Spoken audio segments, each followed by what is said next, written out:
പൊതുവിദ്യാഭ്യാസ വകുപ്പിനു വേണ്ടി കൈറ്റ് വിക്ടേഴ്സ് അവതരിപ്പിക്കുന്ന ഫസ്റ്റ് ബെൽ ഓഡിയോ ക്ലാസ്സിലേക്ക് സ്വാഗതം. +1 ക്ലാസ്സിലെ ഫസ്റ്റ് ബെൽ പരിപാടിയുടെ തുടർച്ചയായി പരീക്ഷയ്ക്കായുള്ള ഫോക്കസ് ഏരിയ കേന്ദ്രീകരിച്ചാണ് ഇത് തയ്യാറാക്കിയിരിക്കുന്നത്.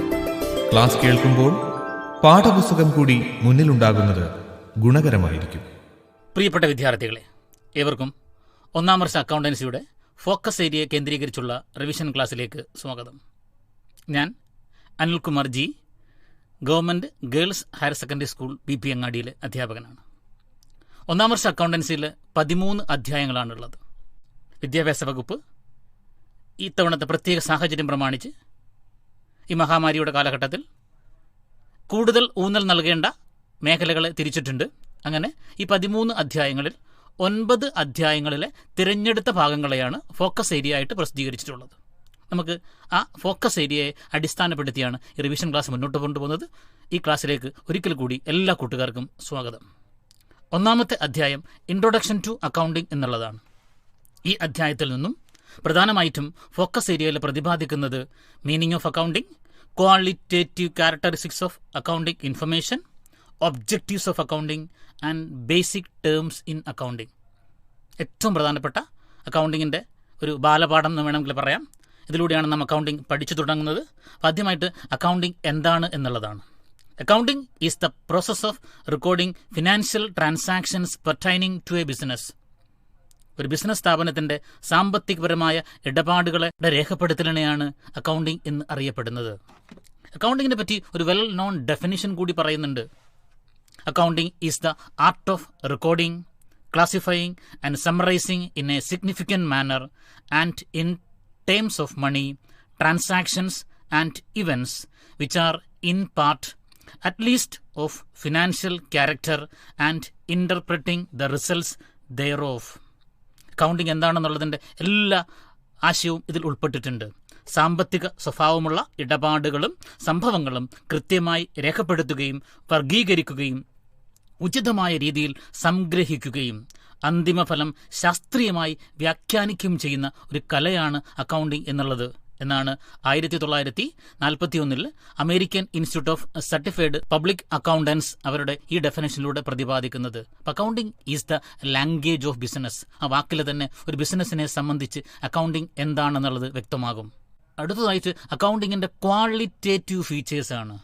അക്കൗണ്ടിങ്ങിൻ്റെ ഫീച്ചേഴ്സ് എന്നുള്ളതല്ല, അക്കൗണ്ടിങ്ങിൻ്റെ ക്വാളിറ്റേറ്റീവ് ഫീച്ചേഴ്സ് എന്തൊക്കെയാണെന്ന് കൂടി അറിയണം. ഒന്നാമത്തത് റിലയബിലിറ്റി, വിശ്വാസയോഗ്യമായിരിക്കണം. And accounting information should be objective and reliable. നമുക്ക് പൂർണ്ണമായിട്ടും വിശ്വസിക്കാൻ സാധിക്കുന്നതായിരിക്കണം, ഡിപ്പെൻഡ് ചെയ്യാൻ സാധിക്കുന്നതായിരിക്കണം. ആയതിനാൽ it should be free from errors and bias. തെറ്റുകളിൽ നിന്നും മറ്റു ബയാസിൽ നിന്നുമൊക്കെ മുക്തമായിരിക്കുകയും കൂടി ചെയ്യണം. അക്കൗണ്ടിംഗ് ഇൻഫർമേഷൻ്റെ ഒന്നാമത്തെ ക്വാളിറ്റേറ്റീവ് ഫീച്ചറാണ് ഇത് റിലയബിൾ ആയിരിക്കണം എന്നുള്ളത്. രണ്ടാമത്തേത് relevance. Accounting information should B relevant four decision making. ഇത് ഡിസിഷൻ മേക്കിങ്ങിന് അനുയോജ്യമായിരിക്കണം, പ്രാപ്തമായിരിക്കണം. നമുക്ക് എന്താണോ ബിസിനസ്സിന് ഡിസൈഡ് ചെയ്യാൻ ആവശ്യമായിട്ടുള്ളത് അതിന് ഉതകുന്നതായിരിക്കണം അക്കൗണ്ടിംഗ് ഇൻഫർമേഷൻ എന്ന് പറയപ്പെടുന്നത്. അതാണ് രണ്ടാമത്തെ ക്വാളിറ്റേറ്റീവായിട്ടുള്ള അക്കൗണ്ടിംഗ് ഇൻഫർമേഷൻ്റെ ഫീച്ചർ, റിലവൻസ്. മറ്റൊന്ന് understandability. Accounting information should be readily understandable by its user. ഇതിൻ്റെ ഉപയോക്താക്കൾക്ക് ഇത് കണ്ടു കഴിഞ്ഞാൽ, ഇത് വായിച്ചു കഴിഞ്ഞാൽ എളുപ്പത്തിൽ മനസ്സിലാക്കാൻ പറ്റുന്ന രൂപത്തിലുള്ളതായിരിക്കണം. അതുകൊണ്ട് തന്നെ കടുകട്ടി കാര്യങ്ങളൊന്നും ഇതിലുണ്ടാകരുത്. ഏതൊരാളെ സംബന്ധിച്ചും ഈ അക്കൗണ്ടിംഗ് ഇൻഫർമേഷൻ ഉപയോഗിക്കുന്ന ഏതൊരാൾക്കും മനസ്സിലാകാൻ പറ്റുന്ന പാകത്തിലുള്ളതായിരിക്കണം അക്കൗണ്ടിംഗ് ഇൻഫർമേഷൻസിൻ്റെ പ്രസൻറ്റേഷൻ. അതാണ് ഇതിൻ്റെ മൂന്നാമത്തെ ക്വാളിറ്റേറ്റീവ് ഫീച്ചർ, അണ്ടർസ്റ്റാൻഡബിലിറ്റി. മറ്റൊരു ക്വാളിറ്റേറ്റീവ് ഫീച്ചർ കമ്പയറബിലിറ്റിയാണ്. താരതമ്യം ചെയ്യാൻ സാധിക്കുന്നതായിരിക്കണം. An accounting information will be useful and beneficial to the different users only when it is comparable over time and with other enterprises. നമ്മൾ ഇത്തവണത്തെ പെർഫോമൻസിനെ നമ്മുടെ മുൻകാലങ്ങളിലെ പെർഫോമൻസുമായിട്ടും നമ്മുടെ ബിസിനസ്സിനെ നമ്മളെപ്പോലെയുള്ള സമാന ബിസിനസ്സിൻ്റെ പെർഫോമൻസുമായിട്ടും താരതമ്യം ചെയ്യാൻ പറ്റുന്നതായിരിക്കണം ആ ബിസിനസ് സ്ഥാപനത്തിൻ്റെ അക്കൗണ്ടിംഗ് ഇൻഫർമേഷൻസ്.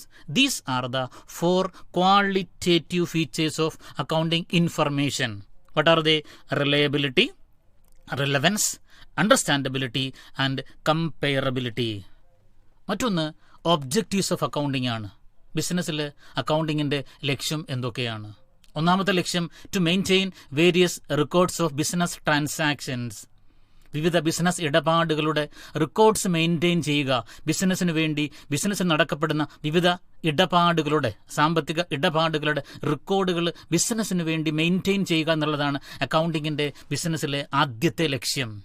രണ്ടാമത്തെ ലക്ഷ്യം ഒരുപക്ഷെ സാധാരണ എല്ലാവരും പറയുന്നൊരു ലക്ഷ്യമാണ്, അക്കൗണ്ടിങ്ങിനെ പറ്റി അറിയാത്ത ആളുകൾ പോലും പറയുന്ന ഒരു ലക്ഷ്യമാണിത്. To ascertain the profit or loss of the business. ഒരു ബിസിനസ് സ്ഥാപനത്തിൻ്റെ പ്രോഫിറ്റ് അല്ലെങ്കിൽ ലോസ് കണ്ടുപിടിക്കുക എന്നുള്ളതാണ് ആ ബിസിനസ് സ്ഥാപനത്തിലെ അക്കൗണ്ടിങ്ങിൻ്റെ മറ്റൊരു പ്രധാനപ്പെട്ട ലക്ഷ്യം. അക്കൗണ്ടിങ്ങിൻ്റെ ഏറ്റവും പ്രധാനപ്പെട്ട ലക്ഷ്യമായിട്ട് ഒരുപക്ഷെ ബിസിനസ് പറയുക മറ്റൊന്നായിരിക്കും, to depict the financial position of the business. ഒരു ബിസിനസ് സ്ഥാപനത്തിൻ്റെ സാമ്പത്തിക നില എന്താണെന്ന് വ്യക്തമാക്കുക.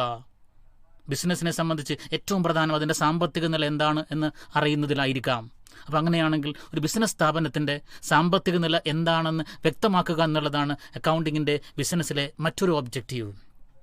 മറ്റൊന്ന്, to provide accounting information to its users. ബിസിനസ്സിനെ പറ്റി അറിയാൻ താല്പര്യപ്പെടുന്ന വളരെ കൂടുതൽ ആളുകളുണ്ട്. അവർക്കെല്ലാം എന്താണോ അറിയേണ്ടത് ആ അറിയേണ്ട വിവരങ്ങൾ എത്തിച്ചു കൊടുക്കുക. അതിനെയാണ് to provide accounting information to its various users. ഉപയോക്താക്കൾ, ബിസിനസ്സിനെ പറ്റി അറിയാൻ താല്പര്യപ്പെടുന്നവർ. ഈ അറിയാൻ താല്പര്യപ്പെടുന്നവരെ, ഈ യൂസേഴ്സിനെ പ്രധാനമായിട്ടും രണ്ടായിട്ട് തരംതിരിക്കാം. ഇന്റേണൽ യൂസേഴ്സ് എന്നും എക്സ്റ്റേണൽ യൂസേഴ്സ് എന്നും. ഇന്റേണൽ യൂസേഴ്സ് മീൻസ് ആ ബിസിനസ്സിന് ഉള്ളിലുള്ള ബിസിനസ്സിനെ പറ്റി അറിയാൻ താല്പര്യപ്പെടുന്നവരെയാണ് ഇന്റേണൽ യൂസേഴ്സ് എന്ന് പറയപ്പെടുന്നത്, ഓണർ തുടങ്ങിയ ആൾക്കാരൊക്കെ തന്നെ. എക്സ്റ്റേണൽ യൂസേഴ്സ് ഉണ്ട്, ബിസിനസ്സിന് പുറത്തുള്ള ബിസിനസ്സിനെ പറ്റി അറിയാൻ താല്പര്യപ്പെടുന്നവരെയാണ് എക്സ്റ്റേണൽ യൂസേഴ്സ് എന്ന് പറയപ്പെടുന്നത്. അപ്പോൾ ഏതുതരം യൂസർ ആണെങ്കിലും അവർക്ക് ആവശ്യമായ വിവരങ്ങൾ എത്തിച്ചു കൊടുക്കുക എന്നുള്ളതാണ്, നൽകുക എന്നുള്ളതാണ് അക്കൗണ്ടിങ്ങിൻ്റെ മറ്റൊരു പ്രധാനപ്പെട്ട ലക്ഷ്യം. ഇത് 4 അക്കൗണ്ടിങ്ങിൻ്റെ പ്രധാനപ്പെട്ട ഒബ്ജക്റ്റീവ്സ്. ഇനി നമുക്ക് ഈ ചാപ്റ്ററിൽ നിന്ന് പ്രധാനമായിട്ടും പരിചയപ്പെടേണ്ടത് ചില ബേസിക് ടേംസുകളെ പറ്റിയാണ്. അക്കൗണ്ടിങ് പഠിക്കുമ്പോൾ ആ പഠനത്തിൻ്റെ എല്ലാ ഘട്ടങ്ങളിലും നാം കേൾക്കുന്ന, കാണുന്ന ചില വാക്കുകളുണ്ട്. അത് പരിചയപ്പെടാതെ അക്കൗണ്ടിങ് പഠിക്കുക എന്നുള്ളത് സാധ്യമല്ല. നമുക്ക് അവ ഓരോന്നും പരിചയപ്പെടാം. ആദ്യത്തേത് asset എന്താണെന്നുള്ളതാണ്. An asset is any resource owned or controlled by a business or an economic entity. ഒരു സ്ഥാപനം അത് കൺട്രോൾ ചെയ്യുന്ന അല്ലെങ്കിൽ അത് ഓൺ ചെയ്യുന്ന റിസോഴ്സസിനെ, വിഭവങ്ങളെയാണ് അതിൻ്റെ അസറ്റ് അല്ലെങ്കിൽ ആസ്തി എന്ന് പറയുന്നത്. Things of value owned or controlled by a business. ബിസിനസ്സിന് സ്വന്തമായിട്ടുള്ള മൂല്യമുള്ള, ഉടമസ്ഥതയിലുള്ള, അതിൻ്റെ നിയന്ത്രണത്തിലുള്ള റിസോഴ്സസിനെയാണ് ആ ബിസിനസ് സ്ഥാപനത്തിൻ്റെ അസറ്റ് അല്ലെങ്കിൽ ആസ്തി എന്ന് പറയുന്നത്. അസറ്റുകളെ പ്രധാനമായിട്ടും പലതരം ക്ലാസിഫിക്കേഷൻ ഉണ്ട്, current asset and non current asset. എങ്കിലും നമുക്കൊരു പ്രാക്ടിക്കൽ സൈഡിൽ അസറ്റുകളെ രണ്ടായിട്ട് തരംതിരിക്കാം, ഫിക്സഡ് അസറ്റ് എന്നും കറണ്ട് അസറ്റ് എന്നും.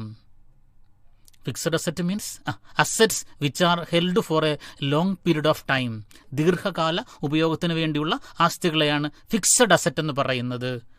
ഫർണിച്ചർ, മെഷീനറി, ബിൽഡിങ്, ലാൻഡ് മുതലായവയൊക്കെ ഫിക്സഡ് അസറ്റിന് ഉദാഹരണമാണ്. ഇതിൻ്റെ നേരെ ഓപ്പോസിറ്റാണ് current asset. Assets which are held for a short period of time. ചുരുങ്ങിയ കാലയളവിലേക്കുള്ള ആസ്തികളെയാണ് കറണ്ട് അസറ്റ് എന്ന് പറയുന്നത്. Cash in hand, cash to bank, sundry debtors, bills receivable തുടങ്ങിയവയൊക്കെ തന്നെ കറണ്ട് അസറ്റിന് ഉദാഹരണമാണ്. അപ്പോൾ ആദ്യത്തെ ബേസിക് ടൈം പരിചയപ്പെട്ടു. പ്രധാനപ്പെട്ടവ മാത്രമേ നാം പരിചയപ്പെടുന്നുള്ളൂ. അസറ്റാണ്. മറ്റൊന്ന് ലയബിലിറ്റിയാണ്. Liabilities are obligations or debt that an enterprise has to pay at some time in future. ഫ്യൂച്ചറിൽ ഒരു സ്ഥാപനം മെറ്റു ചെയ്യേണ്ട അതിൻ്റെ കടത്തെയാണ് അതിൻ്റെ ലയബിലിറ്റി എന്ന് പറയുന്നത്.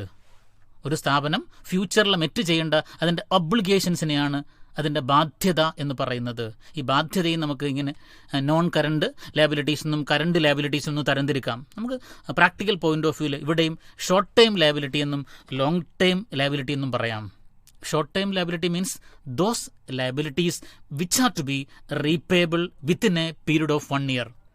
1 yearനുള്ളിൽ കൊടുത്തു തീർക്കേണ്ട ബാധ്യതകളെയാണ് ഷോർട്ട് ടൈം ലയബിലിറ്റി എന്ന് പറയുന്നത്.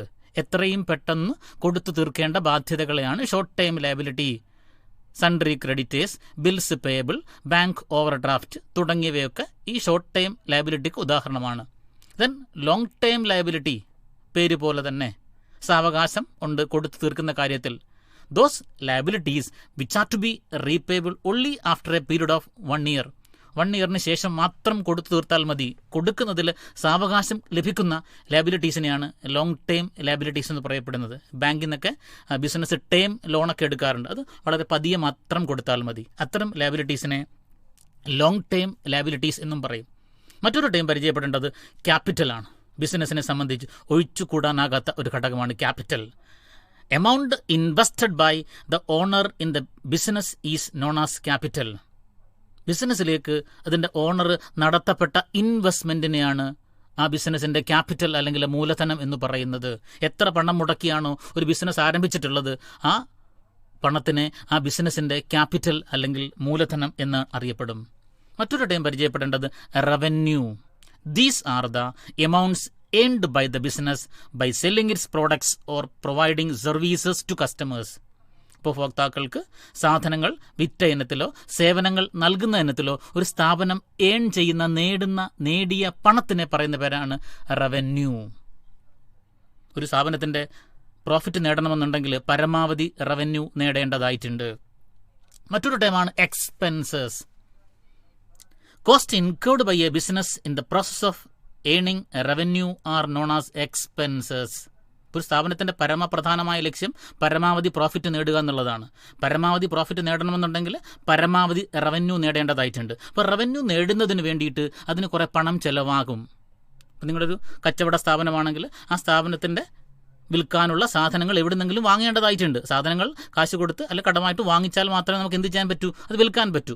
അത്തരത്തിൽ വിറ്റാൽ മാത്രമേ റവന്യൂ കിട്ടൂ. അപ്പോൾ റവന്യൂ നേടുന്നതിന് വേണ്ടി ഒരു സ്ഥാപനത്തിന് ചിലവാകുന്ന പണത്തിനെ പറയുന്നവരാണ് അതിൻ്റെ എക്സ്പെൻസസ്. റെൻറ്റ്, വേജസ് കൊടുക്കുന്നു, സാലറി കൊടുക്കുന്നു, ഇൻട്രസ്റ്റ് തുടങ്ങിയവയൊക്കെ ഒരു സ്ഥാപനത്തിൻ്റെ എക്സ്പെൻസസ് എന്ന കാറ്റഗറിയിൽ നമുക്ക് ഉൾപ്പെടുത്താം. മറ്റൊന്നുണ്ട്, പ്രധാനപ്പെട്ട ഒരു ടൈമാണ് എക്സ്പെൻസും. അടുത്ത ടൈമായിട്ട് ചിലപ്പോൾ നിങ്ങൾക്കൊരു സിമിലാരിറ്റി തോന്നിയേക്കാം. സിമിലാരിറ്റി ഉണ്ട് താനും. Expenditure. Spending money or incurring liability for some benefit, services or property received is called expenditure. സ്വത്ത് ആർജിക്കുന്നതിനോ സേവനം കിട്ടുന്നതിനോ ചില നേട്ടങ്ങൾക്ക് വേണ്ടിയോ പണം ചെലവാക്കുകയോ ഒരു ബാധ്യത ഏറ്റെടുക്കുകയോ ചെയ്യുകയാണെങ്കിൽ we can call it as expenditure അല്ലെങ്കിൽ വ്യയം എന്ന് വിളിക്കാം. നേരത്തെ പറഞ്ഞ എക്സ്പെൻസും ഇതിൻ്റെ കാറ്റഗറിയിൽ വരും. എങ്കിൽ തന്നെ കുറച്ചുകൂടി ബ്രോഡ് സെൻസിൽ വേണം നമുക്ക് എക്സ്പെൻഡിച്ചറിനെ കാണാൻ. ഈ എക്സ്പെൻഡിച്ചറുകളെ രണ്ടായിട്ട് നമുക്ക് തരംതിരിക്കാം. റവന്യൂ എക്സ്പെൻഡിച്ചർ എന്നും ക്യാപിറ്റൽ എക്സ്പെൻഡിച്ചർ എന്നും. If the benefit of an expenditure lasts for less than 1 year, that expenditure is called as revenue expenditure. ഒരു പണം ചെലവാക്കുമ്പോൾ ആ ചെലവാക്കിയ പണം വഴിയുള്ള ബെനഫിറ്റ് അല്ലെങ്കിൽ റിസൾട്ട് നിങ്ങൾക്ക് കുറഞ്ഞ കാലയളവിലേക്ക് മാത്രമേ ലഭിക്കുകയുള്ളൂ എങ്കിൽ that expenditure is called as revenue expenditure. ഈ റവന്യൂ എക്സ്പെൻഡിച്ചർ തന്നെയാണ് തൊട്ട് മുമ്പ് നാം പരിചയപ്പെട്ട ബിസിനസിൻ്റെ എക്സ്പെൻസസ് എന്ന് പറയുന്നത്. മറ്റൊരു എക്സ്പെൻഡിച്ചർ കൂടിയുണ്ട്, ക്യാപിറ്റൽ എക്സ്പെൻഡിച്ചർ. ഒരു പണം ചെലവാക്കുമ്പോൾ ആ ചെലവാക്കിയ പണത്തിൻ്റെ ഗുണം, അതിൻ്റെ റിസൾട്ട്, ബെനഫിറ്റ് നിങ്ങൾക്ക് കൂടുതൽ കാലം ലഭിക്കുമെങ്കിൽ അത്തരം എക്സ്പെൻഡിച്ചറിനെ പറയുന്ന പേരാണ് ക്യാപിറ്റൽ എക്സ്പെൻഡിച്ചർ. ക്യാപിറ്റൽ എക്സ്പെൻഡിച്ചറിൻ്റെ പ്രത്യേകത it is of non recurring nature. അത് ആവർത്തന സ്വഭാവമുള്ളതല്ല. എന്നാൽ റവന്യൂ എക്സ്പെൻഡിച്ചർ ആവർത്തന സ്വഭാവമുള്ളതാണ്. ഉദാഹരണമായിട്ട് ലാൻഡ് വാങ്ങുന്നു, ഫർണിച്ചർ വാങ്ങുന്നു. എപ്പോഴും ലാൻഡും ഫർണിച്ചറും വാങ്ങേണ്ട കാര്യമുണ്ടോ? അതൊക്കെ തന്നെ ക്യാപിറ്റൽ എക്സ്പെൻഡിച്ചർ കാറ്റഗറിയിൽ നമുക്ക് ഉൾപ്പെടുത്താം. മറ്റൊരു ടൈം പരിചയപ്പെടേണ്ടത് ഡ്രോയിങ്സ് ആണ്. Withdrawal of money or goods by the proprietor from the business for his personal use is known as drawings. ഉടമസ്ഥൻ ബിസിനസ്സിൽ നിന്നും തൻ്റെ വ്യക്തിപരമായ ആവശ്യങ്ങൾക്കായി പണമോ സാധനങ്ങളോ പിൻവലിച്ചു കൊണ്ട് പോകുന്നുണ്ടെങ്കിൽ that withdrawal is called as drawings. ബിസിനസ്സിലേക്ക് ഓണർ ഇങ്ങോട്ട് കൊണ്ടുവന്ന പണത്തിനെ നാം ക്യാപിറ്റൽ എന്ന് വിളിച്ചു. അതേ അർത്ഥത്തിൽ അദ്ദേഹം തൻ്റെ വ്യക്തിപരമായ ആവശ്യങ്ങൾക്കായി സാധനങ്ങളോ പണമോ ബിസിനസ്സിൽ നിന്ന് പിൻവലിച്ചു കൊണ്ട് പോകുന്നുണ്ടെങ്കിൽ that withdrawal is called as drawings. മറ്റൊരു പ്രധാനപ്പെട്ട time പരിചയപ്പെടേണ്ടത് ഡെറ്ററാണ്. Debtor are persons or other entities who owe to an enterprise an amount for buying goods and services on credit. സാധനങ്ങളോ സേവനങ്ങളോ നമ്മളിൽ നിന്നും കടമായിട്ട് നേടിയ ഇനത്തിൽ നമുക്ക് ആരെങ്കിലും വ്യക്തികളോ സ്ഥാപനങ്ങളോ പണം ഇങ്ങോട്ട് തരാനുണ്ടെങ്കിൽ that person or entity is called as debtor. അപ്പം നമ്മളിൽ നിന്നും സാധനങ്ങളോ സേവനങ്ങളോ കടമായിട്ട് വാങ്ങിയ ഇനത്തിൽ നമുക്ക് പണം ഇങ്ങോട്ട് തരാനുള്ള വ്യക്തികളെയോ സ്ഥാപനങ്ങളെയോ അറിയപ്പെടുന്ന പേരാണ് നമ്മുടെ ഡെറ്റർ. ഡെറ്റർ എന്ന് പറയപ്പെടുന്നത് നമ്മളെ സംബന്ധിച്ച് ഒരു അസറ്റാണ്. വെറും അസറ്റല്ല, കറണ്ട് അസറ്റാണ്. ഇതിൻ്റെ നേരെ ഒരു എതിർ സൈഡ് കൂടിയുണ്ട്, ക്രെഡിറ്റർ. നമ്മൾ സാധനങ്ങളോ സേവനങ്ങളോ മറ്റുള്ളവരിൽ നിന്നും കടമായിട്ട് വാങ്ങിയ ഇനത്തിൽ അവർക്ക് പണം കൊടുക്കാനുണ്ടെങ്കിൽ then we can call them as our creditor. അപ്പോൾ creditors are persons or other entities who have to be paid by an enterprise an amount for providing the enterprise goods and services on credit.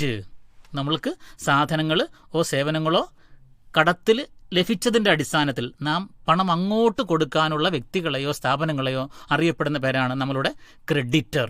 Creditor എന്ന് പറയുന്നത് നമ്മളെ സംബന്ധിച്ച്, ബിസിനസ്സിനെ സംബന്ധിച്ച് ഒരു ലയബിലിറ്റിയാണ്. അതൊരു short term ലയബിലിറ്റിയാണ്. ഇത്രയും കാര്യങ്ങളാണ് ഒന്നാമത്തെ ചാപ്റ്ററിൽ നിന്നും അതീവ ഗൗരവമായിട്ട് നാം കാണേണ്ടത്, പഠിക്കേണ്ടത്.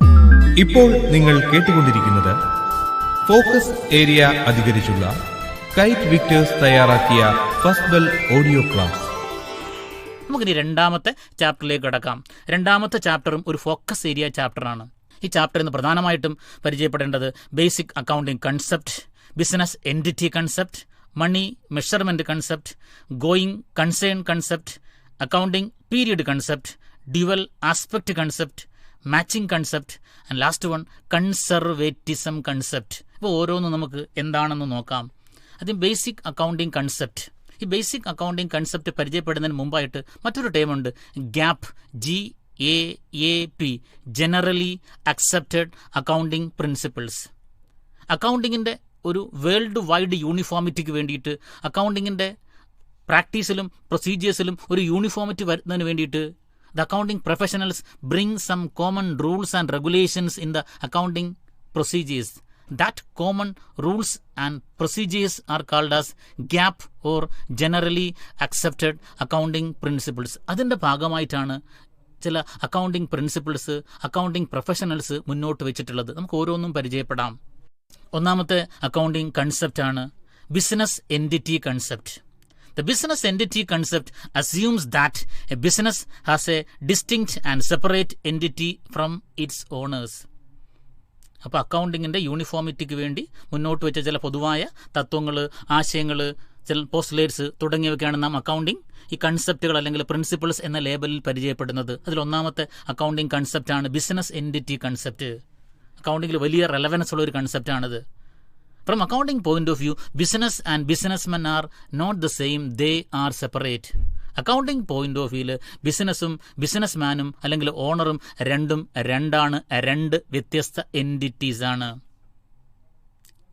That's why the owners are to be treated as, that's why the investment made by the owner or capital is treated as a liability to the firm. ഈ അർത്ഥത്തിലാണ് ഓണർ ബിസിനസ്സിലേക്ക് നടത്തിയ ഇൻവെസ്റ്റ്മെൻറ്റിനെ ബിസിനസ്സിൻ്റെ ഒരു ബാധ്യതയായിട്ട് കണക്കാക്കുന്നത്. കാരണം രണ്ട് എൻറ്റിറ്റീസാണ്. സോ ബിസിനസ് ഓണറുടെ ഇൻവെസ്റ്റ്മെൻറ്റിനെ കണക്കാക്കുന്നത് ബിസിനസ് ഓണറുടെ കയ്യിൽ നിന്നും ക്യാപിറ്റൽ കടമായിട്ട് വാങ്ങിച്ചു എന്ന അർത്ഥത്തിലാണ്. കടമായിട്ട് വാങ്ങിച്ചു എന്ന അർത്ഥത്തിലേക്ക് അതിനെ നയിക്കുന്നുണ്ട്. കാരണം ബിസിനസ്സും ബിസിനസ്മാനും രണ്ടാണ് എന്ന ആശയത്തിൻ്റെ അടിസ്ഥാനത്തിലാണ്. ഇത് രണ്ടാണ് എന്ന് പറയുന്ന ആശയമാണ് ബിസിനസ് എൻറ്റിറ്റി കൺസെപ്റ്റ്. മറ്റൊരു കൺസെപ്റ്റ് ഉണ്ട്, മണി മെഷർമെൻറ്റ് കൺസെപ്റ്റ്.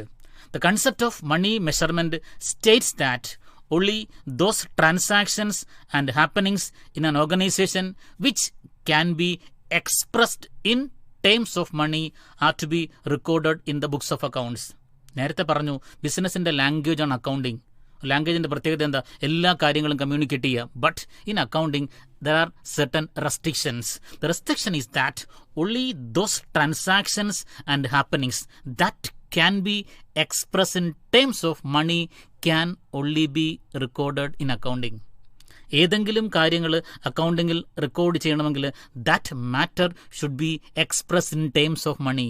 മണിയിൽ, പണത്തിൽ അളക്കാൻ പറ്റുന്ന, പറയാൻ പറ്റുന്ന, മെഷർ ചെയ്യാൻ പറ്റുന്ന കാര്യങ്ങളെ മാത്രമേ അക്കൗണ്ടിങ്ങിൽ അല്ലെങ്കിൽ ബുക്സ് ഓഫ് അക്കൗണ്ട്സിൽ റെക്കോർഡ് ചെയ്യാൻ സാധിക്കൂ എന്നാണ് മണി മെഷർമെൻറ്റ് കൺസെപ്റ്റ് പറയുന്നത്. അപ്പോൾ അക്കൗണ്ടൻറ്റിന് ഇതിന് വിരുദ്ധമായി ഒരു കാര്യവും ചെയ്യാൻ സാധ്യമല്ല. മണിയിൽ എക്സ്പ്രസ് ചെയ്യാൻ പറ്റാത്ത ഒരു കാര്യങ്ങളെയും ബിസിനസിൻ്റെ ബുക്സ് ഓഫ് അക്കൗണ്ട്സിൽ റെക്കോർഡ് ചെയ്യരുത് എന്നാണ് മണി മെഷർമെൻറ്റ് കൺസെപ്റ്റ് പറയുന്നത്. മറ്റൊരു കൺസെപ്റ്റ് ഉണ്ട്, മൂന്നാമത്തെ കൺസെപ്റ്റാണ് ഈ ചാപ്റ്ററിൽ നാം പരിചയപ്പെടുന്നത്, going concern concept. Going concern concept. The concept assumes that a business firm would continue to carry out its operations indefinitely and would not be liquidated in the near future. ഈ concept പറയുന്നത് ഒരു ബിസിനസിൻ്റെ life indefinite ആണ്. ഒരു ബിസിനസിൻ്റെ പ്രവർത്തനം വളരെ കൂടുതൽ കാലം മുന്നോട്ട് പോകും. ഈ അടുത്ത കാലത്തെങ്ങും ഈ ബിസിനസ് അവസാനിപ്പിക്കേണ്ട ആവശ്യം വരുന്നില്ല. ഒരു ബിസിനസിൻ്റെ പ്രവർത്തനം ഇന്നോ നാളെയോ അവസാനിക്കില്ല, അത് വളരെ കൂടുതൽ കാലം മുന്നോട്ട് പോകും എന്നാണ് ഗോയിങ് കൺസേൺ കൺസെപ്റ്റ് പറയുന്നത്. ഇതിൻ്റെ അടിസ്ഥാനത്തിലാണ് ഒരു ബിസിനസ്സിൽ ഒരു ഫിക്സഡ് അസറ്റ് വാങ്ങുമ്പോൾ ആ ഫിക്സഡ് അസറ്റിൻ്റെ വാങ്ങിയ മൊത്തം വിലയും ഏതെങ്കിലും ഒരു വർഷം കാണിക്കാതെ ആ അസറ്റിൻ്റെ ഉപയോഗം നിങ്ങൾക്ക് എത്ര കാലം ലഭിക്കുമോ അത്രയും കാലം കൊണ്ടാണ് നമ്മളത് ബിസിനസ്സിൽ ഈടാക്കാറുള്ളത്. ഇതിൻ്റെയൊക്കെ അടിസ്ഥാനം ഈ ഗോയിങ് കൺസേൺ കൺസെപ്റ്റാണ്. നാം 3 കൺസെപ്റ്റുകൾ പരിചയപ്പെട്ടു. കൺസെപ്റ്റുകൾ വളരെ പ്രധാനപ്പെട്ടവയാണ്.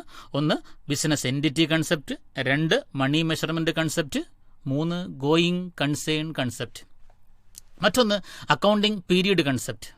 ഈ ഗോയിങ് കൺസേൺ കൺസെപ്റ്റിൽ പറഞ്ഞു ഈ ബിസിനസിൻ്റെ ലൈഫ് ഇൻഡെഫിനിറ്റ് ആണ്, അത് ഇപ്പോഴെങ്ങും അവസാനിപ്പിക്കേണ്ട ആവശ്യം വരുന്നില്ല. അങ്ങനെയാണെങ്കിൽ പണം മുടക്കുന്ന ബിസിനസ്സുകാരന് അല്ലെങ്കിൽ ഈ ബിസിനസിൻ്റെ പെർഫോമൻസ് അല്ലെങ്കിൽ റിസൾട്ട് അറിയാൻ താല്പര്യം കാണൂലേ? തീർച്ചയായിട്ടും ഉണ്ടാവും. അങ്ങനെയാണെങ്കിൽ എത്ര കാലം കൂടുമ്പോഴാണോ സാധാരണ ഒരു ബിസിനസ് അതിൻ്റെ ഫിനാൻഷ്യൽ റിസൾട്ട് കണ്ടുപിടിക്കാറുള്ളത്? That interval of time is called as accounting period. എത്ര സമയം കൂടുമ്പോഴാണോ സാധാരണയായിട്ട് ഒരു ബിസിനസ് സ്ഥിരമായിട്ട് അതിൻ്റെ പ്രോഫിറ്റും ലോസും കണ്ടുപിടിക്കാറുള്ളത്, ഈ കാലയളവിനെയാണ് അതിൻ്റെ അക്കൗണ്ടിങ് പീരീഡ് എന്ന് പറയപ്പെടുന്നത്. മിക്കവാറും എല്ലാ ബിസിനസ്സിൻ്റെയും അക്കൗണ്ടിങ് പീരീഡ് 12 മാസം അല്ലെങ്കിൽ 1 ഇയർ ആയിരിക്കും. അങ്ങനെ വേണമെന്ന് നിർബന്ധമില്ല. പക്ഷേ നിങ്ങൾ ഒരിക്കൽ തീരുമാനിച്ചു കഴിഞ്ഞാൽ you have to follow it. അപ്പോൾ എത്ര സമയം കൂടുമ്പോഴാണോ ഒരു ബിസിനസ് അതിൻ്റെ ഫിനാൻഷ്യൽ റിസൾട്ട്സ് അസർട്ടൈൻ ചെയ്യാറുള്ളത്, ഈ കാലയളവിനെയാണ് അക്കൗണ്ടിങ് പീരീഡ് എന്ന് പറയുന്നത്. അക്കൗണ്ടിങ് പീരീഡ് കൺസെപ്റ്റ് മറ്റൊരു പ്രധാനപ്പെട്ട കൺസെപ്റ്റാണ്. അക്കൗണ്ടിങ്ങിൻ്റെ ബേസ് തന്നെയാണ് dual aspect concept. Dual aspect concept. This concept States that every transaction has A dual or two-fold effect on various accounts and should therefore be recorded in 2 places. Dual aspect concept പ്രകാരം അക്കൗണ്ടിങ്ങിലെ ഏതൊരു transaction എടുത്തു കഴിഞ്ഞാലും, ബിസിനസ്സിലെ ഏതൊരു transaction എടുത്തു കഴിഞ്ഞാലും അവിടെയൊക്കെ 2 ആസ്പെക്റ്റുകൾ ഉണ്ടാകും. We can call these 2 aspects as debit and credit. Each and every transaction in accounting has 2 aspects, one receiving aspect and one giving aspect. The receiving aspect is called as debit and giving aspect is called as credit. Each debit has equal and corresponding credit. ഓരോ ട്രാൻസാക്ഷനിലും 2 ആസ്പെക്റ്റുകൾ, 2 അക്കൗണ്ടുകൾ ഉണ്ടാകും. ഒരെണ്ണം ഡെബിറ്റും മറ്റൊന്ന് ക്രെഡിറ്റുമായിരിക്കും. എത്രയാണോ debit അത്രയും തന്നെ തുകയ്ക്കുള്ള ക്രെഡിറ്റും ഉണ്ടാവും. It is based on the accounting equation. ബിസിനസ്സിൽ ഒരു അക്കൗണ്ടിങ് ഇക്വേഷൻ കൺസെപ്റ്റ് ഉണ്ട്, നാം അത് പരിചയപ്പെടും. Asset is equal to capital plus liability. ഇതിൻ്റെ അടിസ്ഥാനത്തിലാണ് ഈ ഡ്യുവൽ ആസ്പെക്റ്റ് കൺസെപ്റ്റ്. മറ്റൊരു കൺസെപ്റ്റ് മാച്ചിങ് കൺസെപ്റ്റാണ്, പൊരുത്തപ്പെടൽ തത്വം. The concept of matching emphasizes that expenses incurred in an accounting period should be matched with the revenues during that period. ഒരു ബിസിനസ്സിൻ്റെ പ്രോഫിറ്റും ലോസും കണ്ടുപിടിക്കുന്നതിനായിട്ട് അതിൻ്റെ എക്സ്പെൻസസും റവന്യൂസും തമ്മിൽ മാച്ച് ചെയ്യാറുണ്ട്, അല്ലെങ്കിൽ താരതമ്യം ചെയ്യാറുണ്ട്, പൊരുത്തപ്പെടാറുണ്ട്. ഇങ്ങനെ പൊരുത്തപ്പെടുമ്പോൾ ഏതാണോ ഇപ്പോഴത്തെ അക്കൗണ്ടിങ് പീരീഡ്, ആ അക്കൗണ്ടിങ് പീരീഡിലെ മാത്രം റവന്യൂവും ആ റവന്യൂ നേടുന്നതിന് വേണ്ടി ആ പീരീഡിൽ ചിലവായിട്ടുള്ള എക്സ്പെൻസസും തമ്മിൽ മാത്രമേ പൊരുത്തപ്പെടുത്താവൂ, അല്ലെങ്കിൽ താരതമ്യം ചെയ്യാവൂ. നിങ്ങൾക്ക് ഇഷ്ടമുള്ള റവന്യൂവും ഇഷ്ടമുള്ള എക്സ്പെൻസസും തമ്മിൽ മാച്ച് ചെയ്ത് അല്ല പ്രോഫിറ്റും ലോസും കണ്ടുപിടിക്കേണ്ടത്. കറണ്ട് അക്കൗണ്ടിങ് പീരീഡ് ഏതാണോ ആ അക്കൗണ്ടിങ് പീരീഡിൻ്റെ റവന്യൂസിനെയും അവിടുത്തെ മാത്രം എക്സ്പെൻസസിനെയും തമ്മിൽ മാച്ച് ചെയ്യാവൂ എന്നാണ് മാച്ചിങ് കൺസെപ്റ്റ് എന്ന് പറയുന്ന കൺസെപ്റ്റ് പറയുന്നത്. മറ്റൊരു കൺസെപ്റ്റ് കൂടിയുണ്ട്, കൺസർവേറ്റിസം, മുൻകരുതൽ തത്വം. This concept requires that business transactions should be recorded in such a manner that profits are not overstated. This concept says that don't expect any profit at all, but provide for all maximum losses.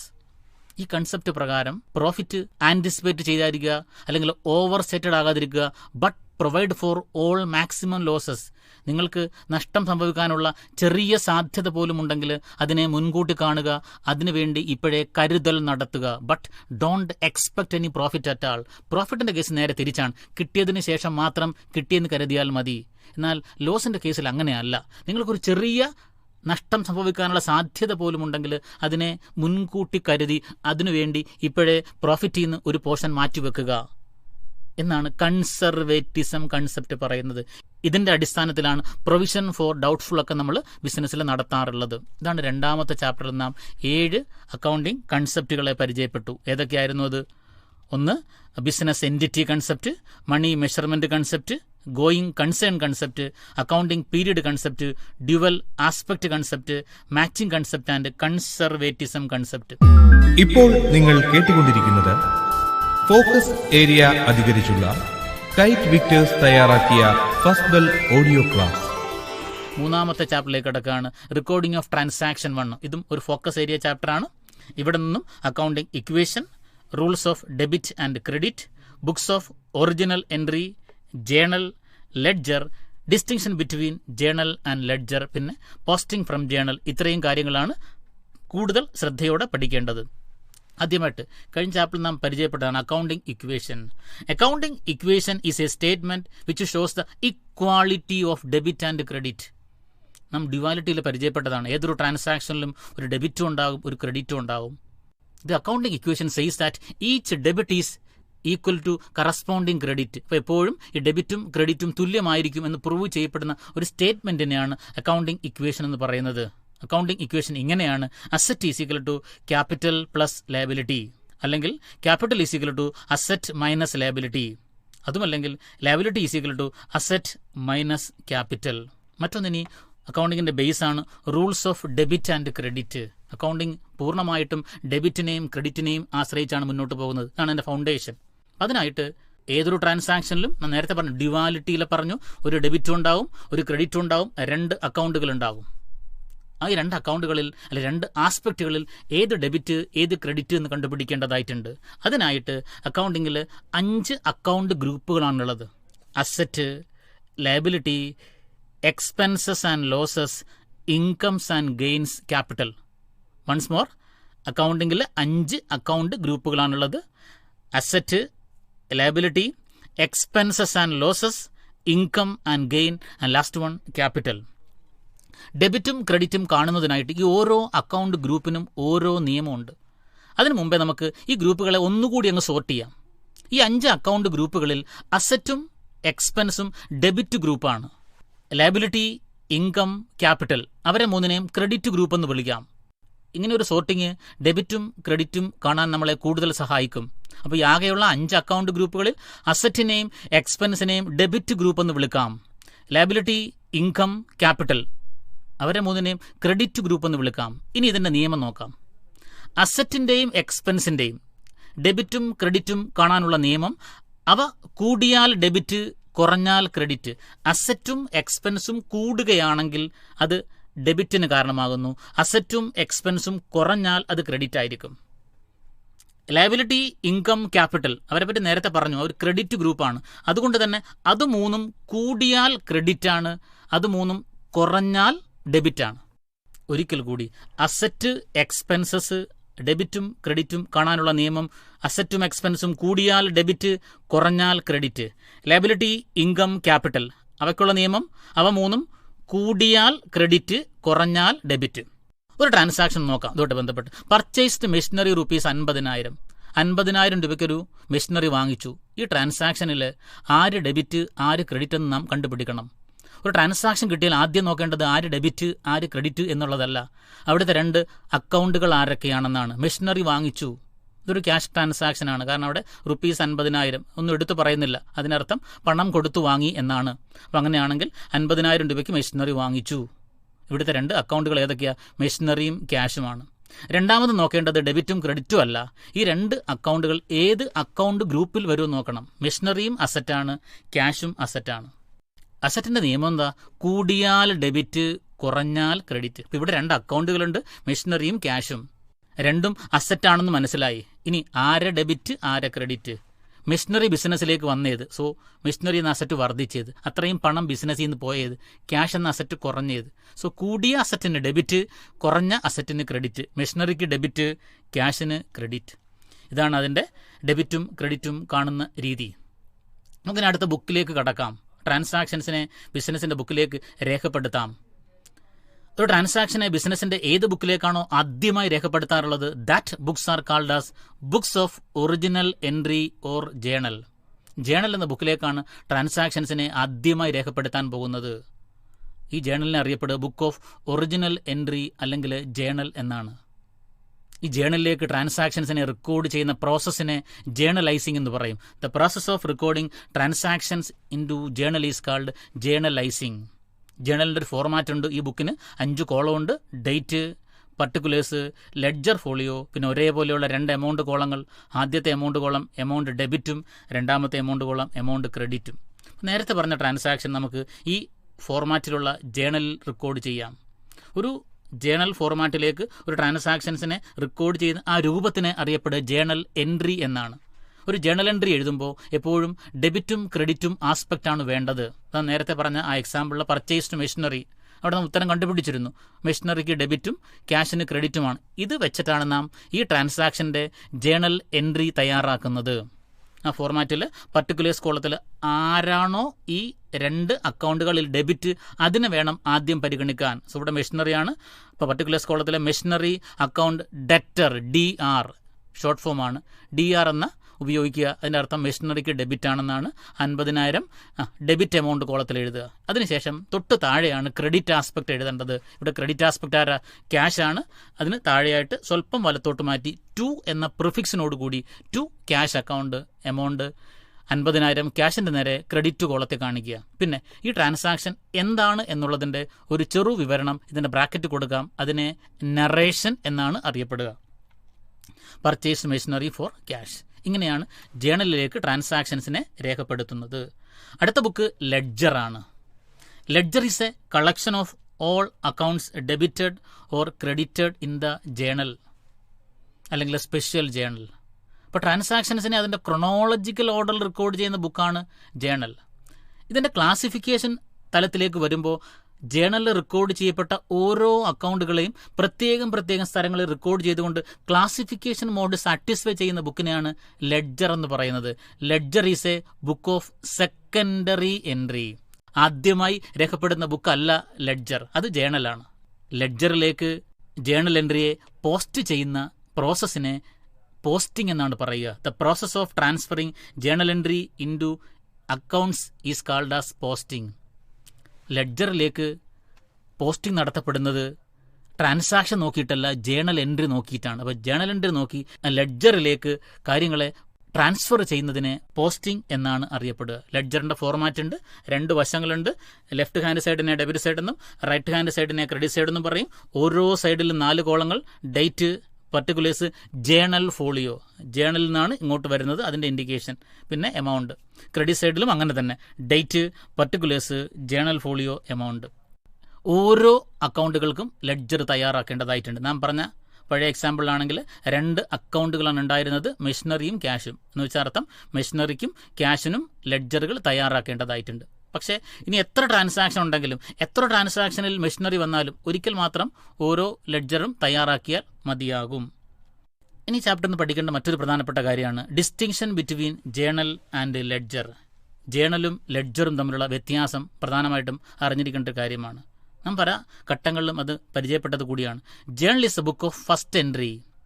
ആദ്യമായി ട്രാൻസാക്ഷൻസിനെ record ചെയ്യാനുള്ള ബുക്കാണ് journal. അതുകൊണ്ട് ഞാൻ നേരത്തെ വിളിച്ചു book of original entry എന്ന് വിളിച്ചു. അതെ, ജേണൽ എന്ന് പറയുന്നത് ആദ്യമായി റെക്കോർഡ് ചെയ്യാനുള്ള ബുക്കുകളിൽ ഒരു ബുക്കാണ്. എന്നാൽ ലെഡ്ജർ അത്തരത്തിലൊരു ബുക്കല്ല. Ledger is the book of secondary entry. രണ്ടാമത് മാത്രം ജേണലിൽ വന്ന കാര്യങ്ങളെ മാത്രമാണ് ലെഡ്ജറിലേക്ക് വരുന്നത്. അതുകൊണ്ട് ആദ്യമായി എഴുതുന്ന ഒരു ബുക്കല്ല ലെഡ്ജർ. എന്നാൽ ജേണൽ ആദ്യമായി എഴുതാനുള്ള ബുക്കുകളിൽ ഒരു ബുക്കാണ്. അതാണ് ഒന്നാമത്തെ വ്യത്യാസം. മറ്റൊന്ന്, ജേണൽ കാര്യങ്ങൾ എഴുതുന്നത് അതിൻ്റെ ക്രൊണോളജിക്കൽ ഓർഡറിലാണ്. എങ്ങനെയാണോ ട്രാൻസാക്ഷൻസ് സംഭവിച്ചത് അതേ ക്രമത്തിൽ തന്നെയാണ് ജേണലിലേക്ക് കാര്യങ്ങളെ രേഖപ്പെടുത്താറുള്ളത്. എന്നാൽ ലെഡ്ജർ ഒരു അനലറ്റിക്കൽ റെക്കോർഡാണ്, ഒരു അപഗ്രഥനം അല്ലെങ്കിൽ ക്ലാസിഫിക്കേഷനാണ് ലെഡ്ജറിൻ്റെ മാനദണ്ഡം. അല്ലാതെ ട്രാൻസാക്ഷൻസ് സംഭവിച്ച അതേ ക്രമത്തിലല്ല ലെഡ്ജറിലേക്ക് കാര്യങ്ങളെ റെക്കോർഡ് ചെയ്യുന്നത്. ഇതൊരു അനലറ്റിക്കൽ റെക്കോർഡാണ് ലെഡ്ജർ എന്ന് പറയുന്നത്. മറ്റൊന്ന്, ജേണലിൽ ട്രാൻസാക്ഷൻസ് റെക്കോർഡ് ചെയ്യുന്നതിൻ്റെ ബേസ് അതിൻ്റെ സോഴ്സ് ഡോക്യുമെൻ്റ് ആണ്. അക്കൗണ്ടൻറ്റിന് സോഴ്സ് ഡോക്യുമെൻ്റ് നോക്കിയാണ് ജേണലിലേക്ക് ട്രാൻസാക്ഷൻസിനെ റെക്കോർഡ് ചെയ്യുന്നത്. എന്നാൽ ലെഡ്ജറിലേക്ക് റെക്കോർഡ് ചെയ്യുന്നതിൻ്റെ മാനദണ്ഡം സോഴ്സ് ഡോക്യുമെൻ്റ് അല്ല, മറിച്ച് ജേണലാണ്. ജേണൽ നോക്കിയിട്ടാണ് നാം ലെഡ്ജർ അക്കൗണ്ടുകൾ തയ്യാറാക്കാറുള്ളത്. അതാണ് മറ്റൊരു വ്യത്യാസം. നേരത്തെ പരിചയപ്പെട്ട മറ്റൊരു വ്യത്യാസമാണ് ജേണലിലേക്ക് കാര്യങ്ങളെ റെക്കോർഡ് ചെയ്യുന്ന പ്രോസസ്സിനെ ജേണലൈസിംഗ് എന്നാണ് പറയുക. എന്നാൽ ലെഡ്ജറിലേക്ക് കാര്യങ്ങളെ റെക്കോർഡ് ചെയ്യുന്ന പ്രോസസ്സിനെ പോസ്റ്റിംഗ് എന്നാണ് അറിയപ്പെടുക. പ്രധാനപ്പെട്ട ഒരു കാര്യമാണ് differences between journal and ledger. നാം അടുത്തൊരു അധ്യായത്തിലേക്ക് കടക്കുകയാണ്, റെക്കോർഡിംഗ് ഓഫ് ട്രാൻസാക്ഷൻസ് 2.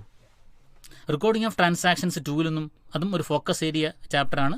പ്രധാനമായിട്ടും പരിചയപ്പെടേണ്ടത് സ്പെഷ്യൽ ജേണൽ എന്താണ്, single column cash book, double column cash book, petty cash book, purchases book തുടങ്ങിയവയാണ്. ആദ്യമായിട്ട് സ്പെഷ്യൽ ജേണൽ.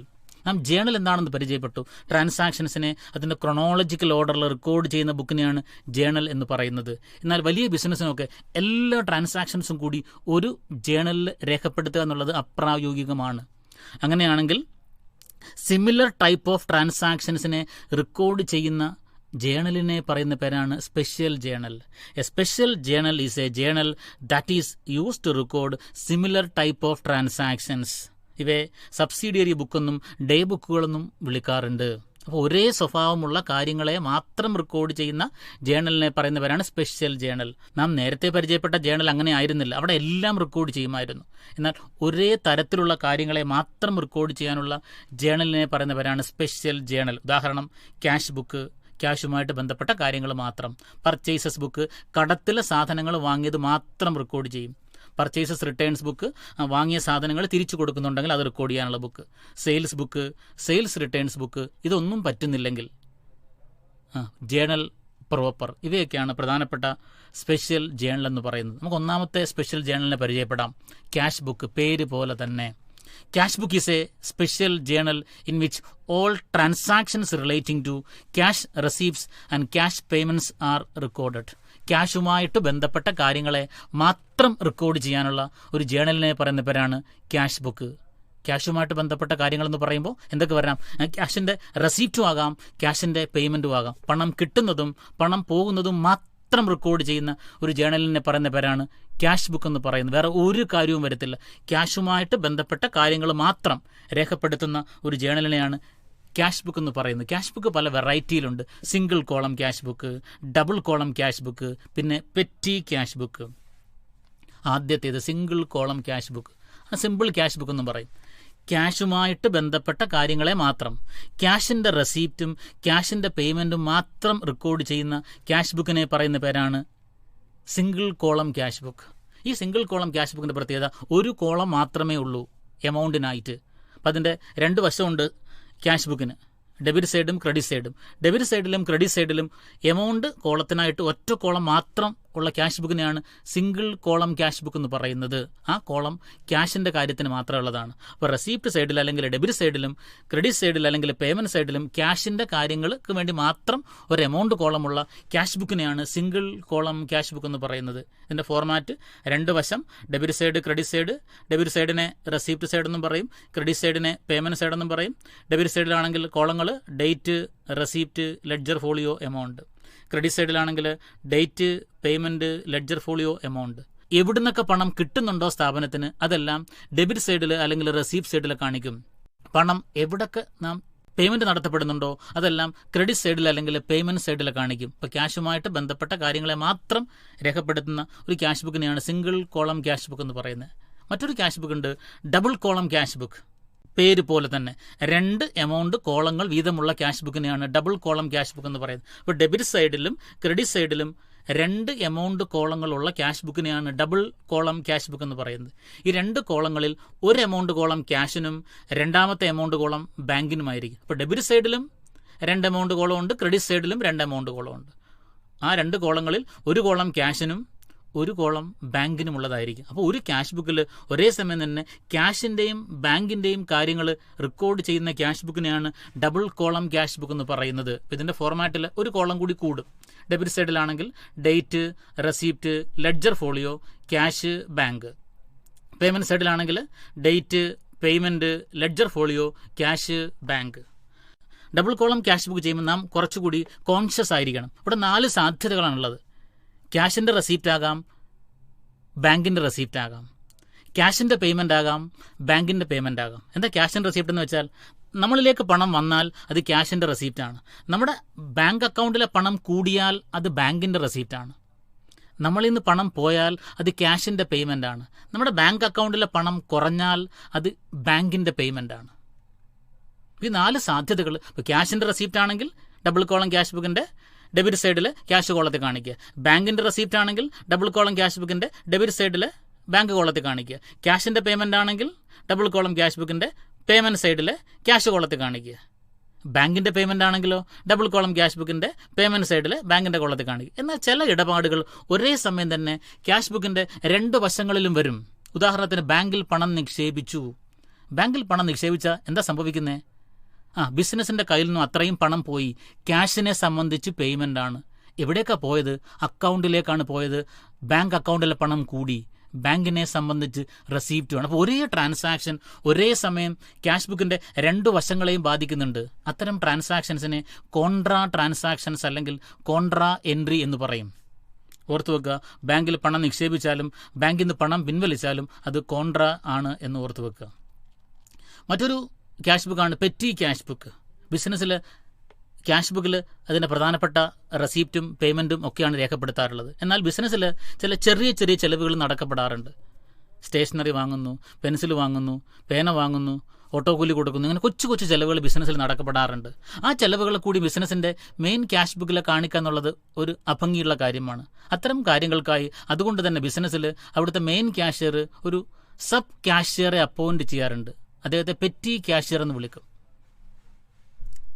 ഈ പെറ്റി ക്യാഷ്യർക്ക് മെയിൻ ക്യാഷ്യർ ഒരു നിശ്ചിത തുക അഡ്വാൻസ് ചെയ്യുകയും ചെയ്യാറുണ്ട്, മുൻകൂട്ടി നൽകുകയും ചെയ്യാറുണ്ട്.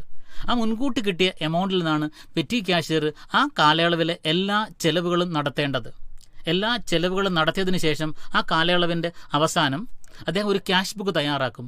That cash book is called as petty cash book. So, petty cash book is a cash book prepared by the petty cashier to record petty payments. ഈ പെറ്റി ക്യാഷ് ബുക്ക് തയ്യാറാക്കുന്ന ഇംപ്രസ്ഡ് സിസ്റ്റത്തിലാണ്. ഇംപ്രസ്ഡ് സിസ്റ്റം മീൻസ് ഒരു fixed amount നേരത്തെ advance ചെയ്യുമെന്ന് പറഞ്ഞു. ഒരു 500 രൂപ advance ചെയ്യുമെന്ന് കരുതുക. ഈ കാലയളവിൽ പെറ്റി ക്യാഷ്യർ 300 രൂപ ചിലവാക്കി, ബാക്കി 200 രൂപ ബാക്കിയുണ്ട്. അടുത്ത പീരീഡിന് തുടക്കത്തിൽ വീണ്ടും മെയിൻ ക്യാഷ്യർ ഈ പെറ്റി ക്യാഷ്യർക്ക് കഴിഞ്ഞ കാലയളവിൽ എത്ര ചിലവായോ അത്രയും പണം തിരികെ നൽകും.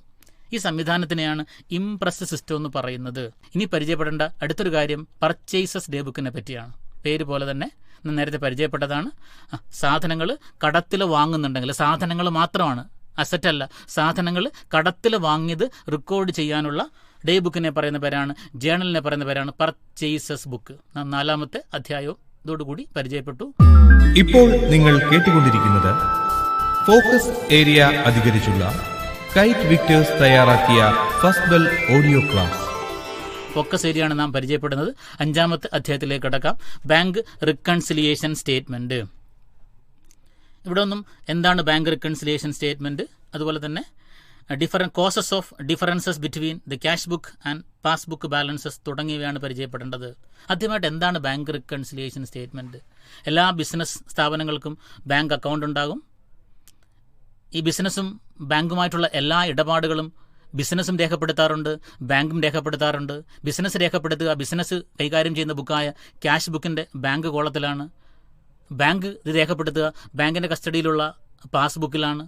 അങ്ങനെയാണെങ്കിൽ ഒരേ കാര്യങ്ങൾ 2 ആൾ രേഖപ്പെടുത്തിയാലും ഇതിൻ്റെ രണ്ടിൻ്റെയും റിസൾട്ട് ഒരേപോലെ കാണേണ്ടതാണ്. ബട്ട് പലപ്പോഴും ഈ രണ്ട് ബുക്കുകൾ തമ്മിൽ അവയുടെ ബാലൻസുകളിൽ വ്യത്യാസം കാണപ്പെടാറുണ്ട്.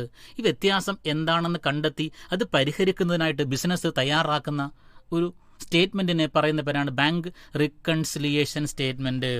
So bank reconciliation statement is a statement which reconciles the bank balance as per passbook and cash book by showing all the causes of difference is known as bank reconciliation statement. അപ്പോൾ cash ബുക്കിൻ്റെയും പാസ്ബുക്കിൻ്റെയും ബാലൻസുകൾ വ്യത്യാസപ്പെടുമ്പോൾ അവ എന്തുകൊണ്ട് വ്യത്യാസപ്പെടുന്നു എന്ന കാരണം കണ്ടെത്തി അവ പരിഹരിക്കുന്നതിന് തയ്യാറാക്കുന്ന ഒരു സ്റ്റേറ്റ്മെൻറ്റിനെ പറയുന്ന പേരാണ് ബാങ്ക് റിക്കൺസിലിയേഷൻ സ്റ്റേറ്റ്മെൻറ്റ്. എന്തുകൊണ്ട് ഇത്തരത്തിൽ ഈ ക്യാഷ് ബുക്കും പാസ്ബുക്കും തമ്മിൽ വ്യത്യാസം വരുന്നു എന്ന് കൂടി അറിയേണ്ടതായിട്ടുണ്ട്. പ്രധാനമായിട്ടും രണ്ട് കാരണങ്ങളാണ് അതിന് പിന്നിലുള്ളത്. ഒന്ന് ടൈമിംഗ് ഡിഫറൻസ്, സമയ ഭിന്നത മൂലം വരാം. മറ്റൊന്ന് errors made by business or bank, ഒന്നുകിൽ ബിസിനസിൻ്റെ ഭാഗത്തുനിന്നോ അല്ലെങ്കിൽ ബാങ്കിൻ്റെ ഭാഗത്തുനിന്നോ ഉണ്ടാകുന്ന തെറ്റുകൾ. ഇത് രണ്ടും കൊണ്ടാണ് പലപ്പോഴും ഈ രണ്ട് ബുക്കുകളും തമ്മിൽ വ്യത്യാസം വരുന്നത്. സമയ ഭിന്നത മൂലം അല്ലെങ്കിൽ ടൈമിംഗ് ഡിഫറൻസസ് മൂലമുള്ള ഈ വ്യത്യാസത്തിൻ്റെ കാരണങ്ങൾ എന്തൊക്കെയാണെന്ന് നോക്കാം. Number 1, cheque issued by the firm but not yet presented for payment. Business cheque issue ചെയ്തു. ചെക്ക് ഇഷ്യൂ ചെയ്യുമ്പോൾ തന്നെ ബിസിനസിൻ്റെ ബുക്കായ ക്യാഷ് ബുക്കിൽ കാണിക്കും. ബട്ട് അത് ഇതുവരെ ബാങ്കിൽ എത്തിയിട്ടില്ല. ആ ചെക്ക് കൊടുത്ത ആൾ ആ ചെക്കും കൊണ്ട് ബാങ്കിൽ പോയിട്ടില്ലെങ്കിൽ ബാങ്കിലെ പണം കുറഞ്ഞിട്ടുണ്ടാവില്ല. അപ്പോൾ ഒരു കാരണം ഇതാണ്, cheque issued but not presented for payment. മറ്റൊരു കാരണം cheque paid in to bank but not yet collected. നമുക്ക് കിട്ടിയ ഒരു ചെക്ക്, ബിസിനസ്സിന് കിട്ടിയ ഒരു ചെക്ക് നാം ബാങ്കിനെ ഏൽപ്പിച്ചു. പക്ഷെ ബാങ്കിനെ ഏൽപ്പിച്ചെങ്കിലും ഇതുവരെ ബാങ്ക് നമ്മുടെ അക്കൗണ്ടിൽ ആ പണം ക്രെഡിറ്റ് ചെയ്തിട്ടില്ല. അതും മറ്റൊരു കാരണമാണ് ഈ ക്യാഷ് ബുക്കും പാസ്ബുക്കും തമ്മിൽ വ്യത്യാസം വരുന്നതിനായിട്ട്. മറ്റൊന്ന് direct debit made by the bank on behalf of the customer. കസ്റ്റമർക്ക് വേണ്ടി ബാങ്ക് കസ്റ്റമറുടെ അക്കൗണ്ടിൽ നിന്നും പല ഐറ്റംസും ഡെബിറ്റ് ചെയ്യാറുണ്ട്. ഉദാഹരണത്തിന് ബാങ്ക് ചാർജസ് അല്ലെങ്കിൽ ഓവർ ഡ്രാഫ്റ്റിൻ്റെ ഇൻട്രസ്റ്റ്, ഇതൊക്കെ തന്നെ കസ്റ്റമറിൽ നിന്നും ഈടാക്കുന്നതിനായിട്ട് ഡയറക്റ്റായിട്ട് ബാങ്ക് കസ്റ്റമറുടെ അക്കൗണ്ടിൽ ഡെബിറ്റ് ചെയ്യാറുണ്ട് അല്ലെങ്കിൽ കുറവ് വരുത്താറുണ്ട്. ഈ വിവരം കസ്റ്റമർ അറിയണമെന്നില്ല. അറിയാത്തത് കൊണ്ട് തന്നെ ഇവിടെ വന്ന് കാണത്തില്ല, ക്യാഷ് ബുക്കിൽ വന്ന് കാണത്തില്ല. ഇതും മറ്റൊരു കാരണമായിട്ട് പറയാം. മറ്റൊരു കാരണം amount directly deposited in bank account. നമ്മുടെ ബാങ്ക് അക്കൗണ്ടിലേക്ക് നമ്മുടെ ഏതെങ്കിലും കസ്റ്റമേഴ്സ് നേരിട്ട് പണം കൊണ്ട് നിക്ഷേപിക്കാം. നമ്മളെ അറിയിക്കാതെ തന്നെ നമ്മുടെ അക്കൗണ്ടിൽ നമുക്ക് തരാനുള്ള പണം ഏതെങ്കിലും കസ്റ്റമർ കൊണ്ടുപോയി ഡെപ്പോസിറ്റ് ചെയ്താൽ ബാങ്കിലെ പണം കൂടും. ഈ കാര്യം ആരറിഞ്ഞില്ല, നാം അറിഞ്ഞില്ല, അതുകൊണ്ട് ക്യാഷ് ബുക്കിൽ വന്നില്ല. അതും മറ്റൊരു കാരണമാകാം. Interest and dividend collected by the bank. നമുക്ക് വേണ്ടി അല്ലെ ബിസിനസ്സിന് വേണ്ടി ഇൻട്രസ്റ്റോ ഡിവിഡൻഡോ ഒക്കെ ബാങ്ക് കളക്ട് ചെയ്താൽ അത്രയും കണ്ട് നമ്മുടെ ബാങ്കിലെ അല്ലെ അക്കൗണ്ടിലെ പണം വർദ്ധിക്കും. ഈ കാര്യം നാം അറിഞ്ഞിട്ടില്ല, അതുകൊണ്ട് തന്നെ ക്യാഷ് ബുക്കിൽ വന്നിട്ടില്ല. അതും മറ്റൊരു കാരണമാകാം. Direct payment made by the bank on behalf of the customer.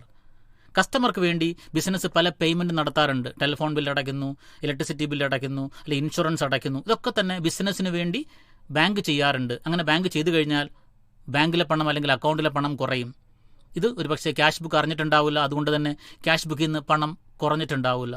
ഇതും മറ്റൊരു കാരണമാണ്. മറ്റൊരു കാരണം cheque deposited or bill discounted dishonoured. Cheque deposited or bills discounted dishonoured. നമുക്ക് കിട്ടിയ ചെക്ക് നാം ബാങ്കിനെ ഏൽപ്പിച്ചിരുന്നു, അല്ലെങ്കിൽ നമുക്ക് കിട്ടിയ ബില്ല് നാം ബാങ്കിൽ കൊണ്ട് ഡിസ്കൗണ്ട് ചെയ്തിരുന്നു. ഇവ ഡിസോണർ ആയാൽ അത്രയും കണ്ട് അക്കൗണ്ടിൽ പണം ബാങ്കുകാർ കുറവ് വരുത്താറുണ്ട്. ഇതും ക്യാഷ് ബുക്കും പാസ്ബുക്കും തമ്മിൽ വ്യത്യാസം വരുന്നതിൻ്റെ മറ്റൊരു കാരണമാണ്. ഇതൊക്കെയാണ് പ്രധാനപ്പെട്ട ടൈമിംഗ് ഡിഫറൻസസ് മൂലമുള്ള ക്യാഷ് ബുക്കിൻ്റെയും പാസ്ബുക്കിൻ്റെയും ബാലൻസുകൾ വ്യത്യാസം വരുന്നതിൻ്റെ കാരണങ്ങൾ. ഇനി എറേഴ്സ് വരാം. അത് ഞാൻ നേരത്തെ പറഞ്ഞതാണ്. ഒന്നുകിൽ ബാങ്കിൻ്റെ ഭാഗത്തുനിന്നോ അല്ലെങ്കിൽ ബിസിനസ്സിൻ്റെ ഭാഗത്തുനിന്നോ സംഭവിക്കാൻ സാധ്യതയുള്ള ചില തെറ്റുകൾ മുഖാന്തരവും ക്യാഷ് ബുക്കും പാസ്ബുക്കും തമ്മിൽ വ്യത്യാസം വന്നേക്കാം. 6ാമത്തെ അധ്യായത്തിലേക്ക് കിടക്കാം, trial balance and rectification of errors. ഈ അധ്യായത്തിൽ നിന്നും ട്രയൽ ബാലൻസ് എന്താണ്, ട്രയൽ ബാലൻസ് തയ്യാറാക്കുന്നതിൻ്റെ ഉദ്ദേശം എന്താണ്, ട്രയൽ ബാലൻസ് തയ്യാറാക്കാനുള്ള പല മെത്തേഡുകൾ, ഒരു മെത്തേഡായിട്ടുള്ള ബാലൻസ് മെത്തേഡ്, ഇതിനെപ്പറ്റിയാണ് നാം പരിചയപ്പെടേണ്ടത്. ആദ്യമായിട്ട് trial balance. Trial balance is A statement that showing the balances of all the accounts to verify the arithmetical accuracy of posting into ledger accounts. നാം ledger accounts തയ്യാറാക്കിയ സമയത്ത് അതിൻ്റെ തെറ്റുകൾ എന്തെങ്കിലും സംഭവിച്ചിട്ടുണ്ടോ എന്ന് പരിശോധിക്കുന്നതിനായിട്ട് ആ തയ്യാറാക്കിയ ലെഡ്ജർ അക്കൗണ്ടുകളുടെ ബാലൻസുകളെ ഉപയോഗിച്ച് തയ്യാറാക്കുന്ന ഒരു സ്റ്റേറ്റ്മെൻറ്റിനെയാണ് ട്രയൽ ബാലൻസ് എന്ന് പറയുന്നത്. ട്രയൽ ബാലൻസ് തയ്യാറാക്കുന്നതിൻ്റെ ഉദ്ദേശം ലെഡ്ജർ അക്കൗണ്ടുകളുടെ പ്രത്യേകിച്ച് പോസ്റ്റിങ്ങിൻ്റെ അരിത്തമറ്റിക്കൽ ആക്യുറസി പരിശോധിക്കുക എന്നുള്ളതാണ്. അത് മാത്രമല്ല, ഈ ട്രയൽ ബാലൻസ് തയ്യാറാക്കുന്നതിന് ചില ഒബ്ജക്റ്റീവ്സ് കൂടിയുണ്ട്. ഒന്ന് നേരത്തെ പറഞ്ഞു, to ascertain the arithmetical accuracy of the ledger accounts, ledger അക്കൗണ്ട്സുകളുടെ കൃത്യത അളക്കുക. രണ്ടാമതായിട്ട് to help in locating errors, അങ്ങനെ കൃത്യത അളക്കുമ്പോൾ എവിടെങ്കിലും തെറ്റുകൾ പറ്റിയിട്ടുണ്ടോ, പിശക് പറ്റിയിട്ടുണ്ടോ എന്ന് തിരിച്ചറിയുക എന്നുള്ളതും ട്രയൽ ബാലൻസ് തയ്യാറാക്കുന്നതിൻ്റെ മറ്റൊരു ഉദ്ദേശമാണ്. ഇതിനേക്കാളൊക്കെ ഉപരിയായിട്ട് to help in the preparation of financial statement, അക്കൗണ്ടിങ്ങിൻ്റെ അൾട്ടിമേറ്റ് ആയിട്ടുള്ള ഒരു ലക്ഷ്യമാണ് ബിസിനസ്സിൻ്റെ പ്രോഫിറ്റും ലോസും കണ്ടുപിടിക്കുക എന്നുള്ളത്, അല്ലേ? ആ പ്രോഫിറ്റും ലോസും കണ്ടുപിടിക്കുന്നതിന് ആവശ്യമായിട്ടുള്ള ഫിനാൻഷ്യൽ സ്റ്റേറ്റ്മെൻറ്റ് തയ്യാറാക്കുമ്പോൾ അതിൻ്റെ ബേസായിട്ടും ഈ ട്രയൽ ബാലൻസിനെയാണ് ഉപയോഗപ്പെടുത്താറുള്ളത്. ഇവയാണ് ട്രയൽ ബാലൻസ് തയ്യാറാക്കുന്നതിൻ്റെ ഒബ്ജക്റ്റീവ്സ് എന്ന് പറയപ്പെടുന്നത്. പിന്നെ ട്രയൽ ബാലൻസ് തയ്യാറാക്കാൻ പല മെത്തേഡ് ഉണ്ട്. അതിലൊരു മെത്തേഡാണ് ബാലൻസ് മെത്തേഡ് എന്ന് പറയുന്നത്. ലെഡ്ജർ അക്കൗണ്ടുകളുടെ ബാലൻസുകളെ ഉപയോഗിച്ചാണ് ഈ മെത്തേഡിൽ ട്രയൽ ബാലൻസ് തയ്യാറാക്കുന്നത്. ഇതിൻ്റെ format account title, ledger folio, debit balance, credit balance. അസറ്റോ എക്സ്പെൻസസോ ആണെങ്കിൽ അവ ഡെബിറ്റ് ബാലൻസ് ആയിരിക്കാം. ലയബിലിറ്റി, ക്യാപിറ്റൽ, ഇൻകം ഇവയാണെങ്കിൽ ക്രെഡിറ്റ് ബാലൻസ് ആയിരിക്കാം. അവസാനം ട്രയൽ ബാലൻസ് ഡെബിറ്റ് ബാലൻസ് കോളവും ക്രെഡിറ്റ് ബാലൻസ് കോളവും ഒരേപോലെ വരേണ്ടതായിട്ടുണ്ട്, ടാലി ആകേണ്ടതായിട്ടുണ്ട്. ടാലി ആയില്ല എന്നുണ്ടെങ്കിൽ എവിടേക്കോ പിശക് പറ്റിയിട്ടുണ്ട് എന്നാണ് മനസ്സിലാക്കേണ്ടത്. ടാലി ആയാലും പിശകിന് സാധ്യതയുണ്ടെങ്കിലും ടാലി ആയാൽ ഏകദേശം നമുക്ക് നമ്മുടെ ലെഡ്ജർ അക്കൗണ്ട്സിൻ്റെ പോസ്റ്റിംഗ് ഒക്കെ കൃത്യമാണെന്ന് ഉറപ്പിക്കാം. ഇനി നമ്മുടെ ഫോക്കസ് ഏരിയയിലുള്ള പ്രധാനപ്പെട്ട ചാപ്റ്റർ എന്ന് പറയുന്നത് 9ാമത്തെ ചാപ്റ്ററാണ്, ഫിനാൻഷ്യൽ സ്റ്റേറ്റ്മെൻറ്റ് 1. ഏറ്റവും പ്രധാനപ്പെട്ട ഒരു ചാപ്റ്ററാണ്. അവിടെ നിന്നും trading and profit and loss account, relevant items in trading and profit and loss account, concept of gross profit and net profit, balance sheet, പിന്നെ preparation of trading and profit and loss account and balance sheet മുതലായവയാണ്. അപ്പോൾ financial statements are the formal records of financial activities and positions of a business. ഒരു business സ്ഥാപനത്തിൻ്റെ financial ആക്ടിവിറ്റീസിൻ്റെ formal റെക്കോർഡാണ് അതിൻ്റെ financial statements എന്ന് പറയപ്പെടുന്നത്. അതിൻ്റെ പ്രോഫിറ്റും ലോസും കണ്ടുപിടിക്കുക, അതിൻ്റെ കൂടെ തന്നെ അതിൻ്റെ ഫിനാൻഷ്യൽ പൊസിഷൻ എന്താണെന്ന് വ്യക്തമാക്കുക. ഇതിനായിട്ട് ഒരു ബിസിനസ് സ്ഥാപനം തയ്യാറാക്കുന്ന കാര്യങ്ങളെയാണ് അതിൻ്റെ ഫിനാൻഷ്യൽ സ്റ്റേറ്റ്മെൻറ്റ് എന്ന ഹെഡിൽ പറയുന്നത്. അത് പ്രധാനമായിട്ടും 2 കാര്യങ്ങളുണ്ട്, trading and profit and loss അക്കൗണ്ടും ബാലൻസ് ഷീറ്റും. Trading and profit and loss അക്കൗണ്ടിലൂടെ ആ സ്ഥാപനത്തിൻ്റെ റിസൾട്ട് പ്രോഫിറ്റ് ആണോ ലോസ് ആണോ എന്ന് കണ്ടുപിടിക്കുകയും ബാലൻസ് ഷീറ്റിലൂടെ അതിൻ്റെ ഫിനാൻഷ്യൽ പൊസിഷൻ എന്താണെന്ന് വ്യക്തമാക്കുകയും ചെയ്യും.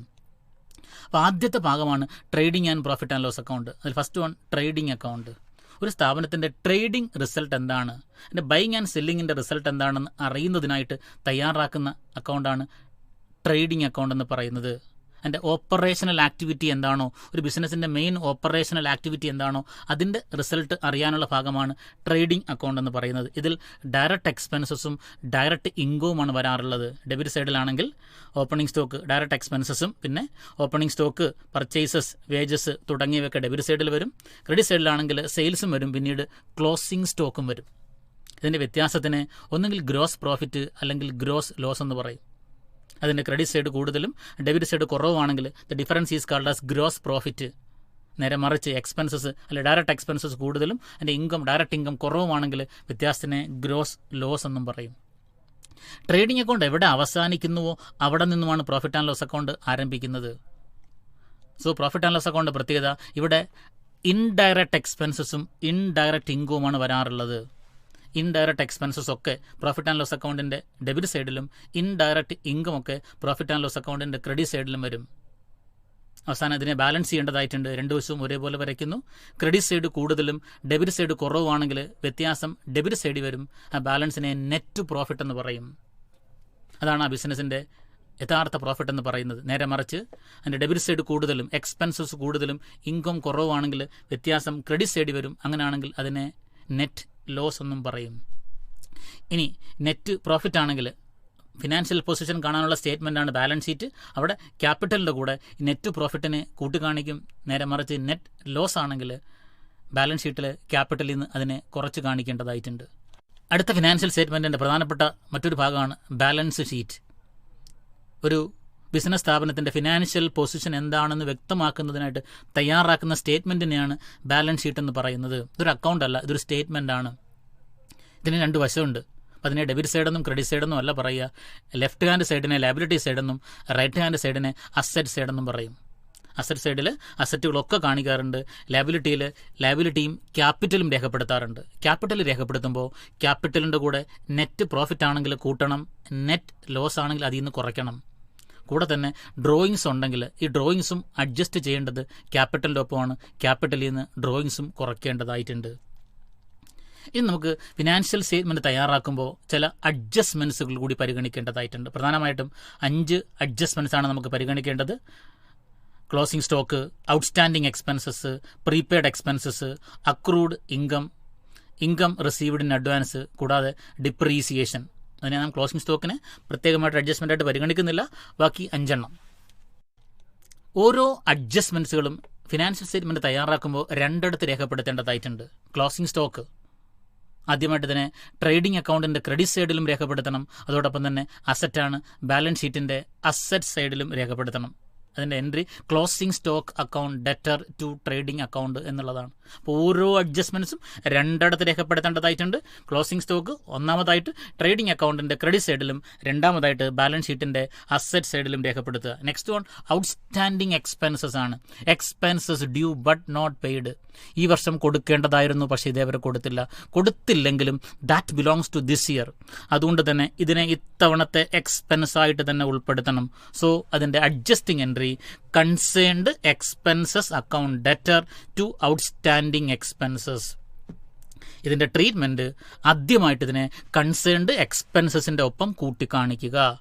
രണ്ടാമതായിട്ട് ഇത് കൊടുക്കാനുള്ള എമൗണ്ട് ആണ്, അതുകൊണ്ട് തന്നെ ലയബിലിറ്റിയാണ്, ബാലൻസ് ഷീറ്റിൻ്റെ ലയബിലിറ്റി സൈഡ് കാണിക്കുക.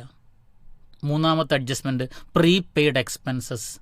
These are the expenses paid in advance. കൊടുക്കേണ്ട സമയമായിട്ടില്ലായിരുന്നു, മുൻകൂട്ടി കൊടുത്തെന്ന് കരുതി ഇത്തവണ ഉൾപ്പെടുത്തണോ വേണ്ട. നാം മാച്ചിങ് കൺസെപ്റ്റൊക്കെ പരിചയപ്പെട്ടതാണ്. ഇത്തവണത്തെ എക്സ്പെൻസസിനെ മാത്രം ഉൾപ്പെടുത്തിയാൽ മതി. അങ്ങനെയാണെങ്കിൽ ഇത് ഇത്തവണ ഉൾപ്പെടുത്തേണ്ട എക്സ്പെൻസസ് അല്ല.